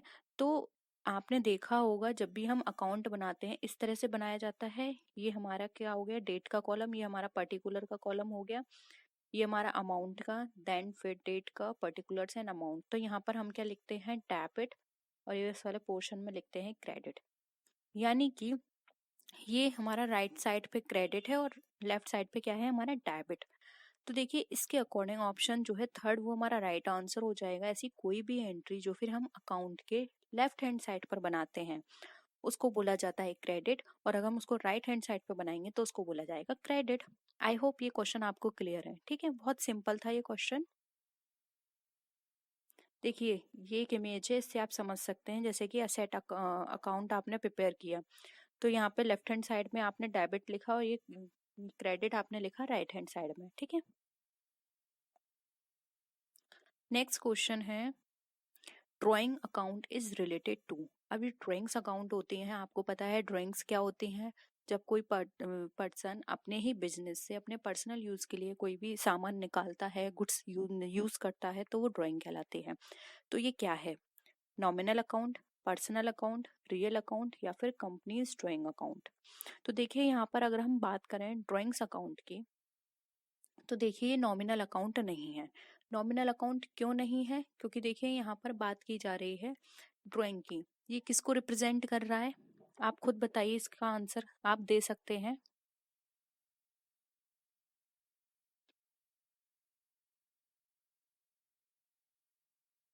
बताइए इसका क्या आंसर होगा, नॉमिनल होगा या फिर पर्सनल अकाउंट होगा, या फिर इसका अकाउंट हम अगर हम बात करें यहाँ पर तो वो होगा हमारा रियल अकाउंट। इन तीन में से कौन सा अकाउंट हमारा हो सकता है। देखिए ड्राइंग अकाउंट की यहाँ पर बात करें तो ड्राइंग अकाउंट हमारा एक तरह से अगर हम बात करें तो वो हो जाएगा हमारा पर्सनल अकाउंट, क्योंकि ये पर्सन को रिप्रेजेंट कर रहा है। ऐसे कोई भी अकाउंट जो कि किसी पर्सन को रिप्रेजेंट करते हैं वो हमारे ड्राइंग अकाउंट कहलाते हैं। ठीक है, आई होप ये भी क्वेश्चन क्लियर है। नेक्स्ट आते हैं, which of the following is related to nominal account. अब नॉमिनल अकाउंट क्या होते हैं हमें ये बताना है, इनमें से कौन सा, bank account, commission account, furniture account, या फिर इंटरेस्ट रिसीव्ड अकाउंट। तो देखिए आप शॉर्ट में आपको मैं एक चीज लिखा देती हूँ, देखो जितने भी पर्सनल अकाउंट होते हैं उसमें पर्सन आते हैं या फिर ऐसी चीज आएंगी जो पर्सन को रिप्रेजेंट कर रही है, जैसे कि कंपनी हो गया, एक किसी पर्सन को रिप्रेजेंट कर रही है, कोई इंस्टीट्यूशन हो गया जो किसी पर्सन को रिप्रेजेंट कर रहा है। ठीक है, फिर आता है हमारा रियल अकाउंट। देखिए रियल अकाउंट में हमारे जितने भी असेट्स होंगे या जितने भी राइट्स होंगे, जैसे कि कॉपीराइट हो गया, पेटेंट हो गया, ये हमारे राइट्स हैं। ठीक है, तो जितने भी राइट्स हैं, जितने भी असेट्स हैं, वो हमारे रियल अकाउंट में जाते हैं, जैसे कि फर्नीचर हो गया, बिल्डिंग हो गया, ये रियल अकाउंट है। वहीं अगर हम आते हैं नॉमिनल अकाउंट पे, तो देखिए नॉमिनल अकाउंट में हमारे जितने भी प्रॉफिट, लॉस, इनकम और एक्सपेंडिचर, ये जितनी भी चीजें होती हैं वो हमारी नॉमिनल अकाउंट के अंदर कंसिडर की जाती हैं। ठीक है, तो आप देख लीजिए यहाँ पे नॉमिनल अकाउंट की बात कर रहे हैं तो इसमें नॉमिनल अकाउंट में क्या आएगा यहाँ पर, यस बताइए क्या होगा इसका राइट आंसर। देखिए इसका जो यहाँ पे राइट आंसर होगा वो होगा यहाँ पे हमारा ऑप्शन नंबर बी, जो कि हमारा कमीशन अकाउंट, क्योंकि कमीशन हमारे लिए क्या है, एक तरह से हमारे लिए एक्सपेंडिचर है। वहीं अब हम बैंक अकाउंट की बात करें तो ना ही कोई प्रॉफिट, लॉस, इनकम या एक्सपेंडिचर को शो कर रहा। फर्नीचर भी हमारा किसी भी तरह की इन चीजों को शो नहीं कर रहा। फर्नीचर क्या है, हमारे लिए रियल अकाउंट है क्योंकि ये हमारे असेट्स है। वहीं इंटरेस्ट रिसीव्ड अकाउंट जो है ये भी हमारे लिए क्या है, हमारे लिए एक तरह से हम यहाँ पर बात करें तो ये हमारे लिए एसेट की तरह यहाँ पे काम करेगा। और ऊपर से यहाँ पे सॉरी, ये जो इंटरेस्ट अकाउंट की बात कर रहे हैं तो ये यहाँ पर नहीं आएगा। यहाँ पर जो आएगा हमारा वो होगा कमीशन अकाउंट, क्योंकि ये एक हमारे लिए एक्सपेंडिचर है। और अगर यहाँ पे हमने कमीशन रिसीव भी किया होगा, क्योंकि यहाँ पे ये नहीं लिखा कि कमीशन हमने दिया है या रिसीव किया है, अगर ये रिसीव भी किया है तब भी ये हमारे नॉमिनल अकाउंट के अंदर कंसिडर किया जाएगा। इसलिए ऑप्शन बी यहाँ पे हमारा राइट आंसर है। नेक्स्ट आते हैं goodwill account. Goodwill account is related to, अब गुडविल अकाउंट जो है हमारा किससे रिलेटेड है, nominal account, personal account, real account, या फिर टेंजिबल अकाउंट्स। तो देखिए अगर हम गुडविल की यहाँ पर बात करें तो मैंने अभी आपको बताया था जितने भी राइट्स हैं, असेट्स हैं, वो हमारे रियल अकाउंट के अंदर आते हैं।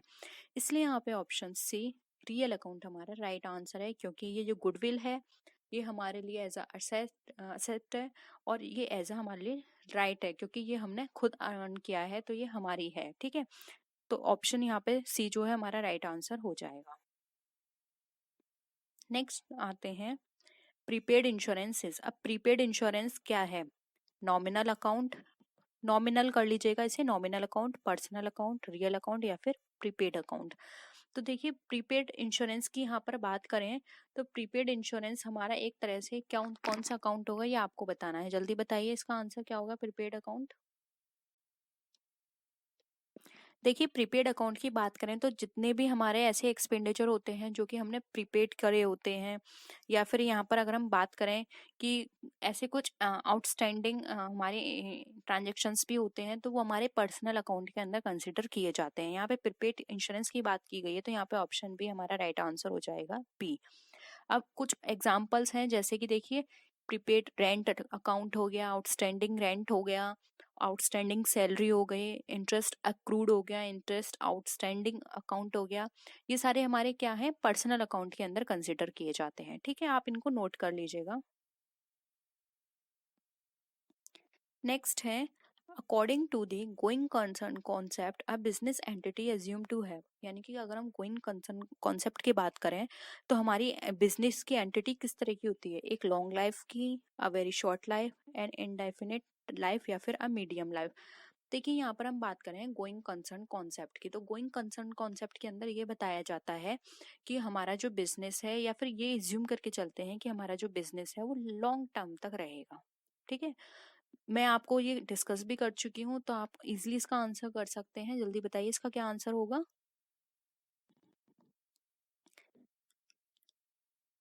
देखिए गोइंग कंसर्न कॉन्सेप्ट के अंदर हमें हमेशा ये कहा जाता है कि हमारा जो बिजनेस है वो बहुत लॉन्ग टाइम तक रन करेगा, हमें नहीं पता कि हमारा बिजनेस कब एंड हो जाएगा। ठीक है, तो एक इनडेफिनेट लाइफ लेके चलते हैं, तो यहाँ पे ऑप्शन सी हमारा राइट आंसर हो जाएगा। An indefinite life, long life नहीं कह सकते, शॉर्ट लाइफ नहीं कह सकते, मीडियम लाइफ नहीं कह सकते। ठीक है, तो ऑप्शन सी राइट है। बहुत ही सिंपल क्वेश्चन है, क्योंकि अकाउंटिंग हमारी बहुत ही ईजी है। अकाउंटिंग को सिर्फ थोड़ा सा समझने की जरूरत है और इसमें क्वेश्चंस भी ज्यादा डिफिकल्ट नहीं आते हैं। Contingent liability shown in the balance sheet because of. अब जो कंटिजेंट लाइबिलिटी है वो दिखाई जाती है हमारे बैलेंस शीट के अंदर, क्यों दिखाई जाती है? कन्वेंशन ऑफ कंसिस्टेंसी के कारण, कन्वेंशन ऑफ मटीरियलिटी के कारण, कन्वेंशन ऑफ डिस्क्लोजर के कारण, या फिर कन्वेंशन ऑफ एडवेंचर के कारण। अगेन वेरी इजी क्वेश्चन है और ये मैं थ्योरी क्लास में आपको एग्जाम्पल के थ्रू बता चुकी हूँ कि ऐसा क्यों होता है। तो आप इसका आंसर कर सकते हैं।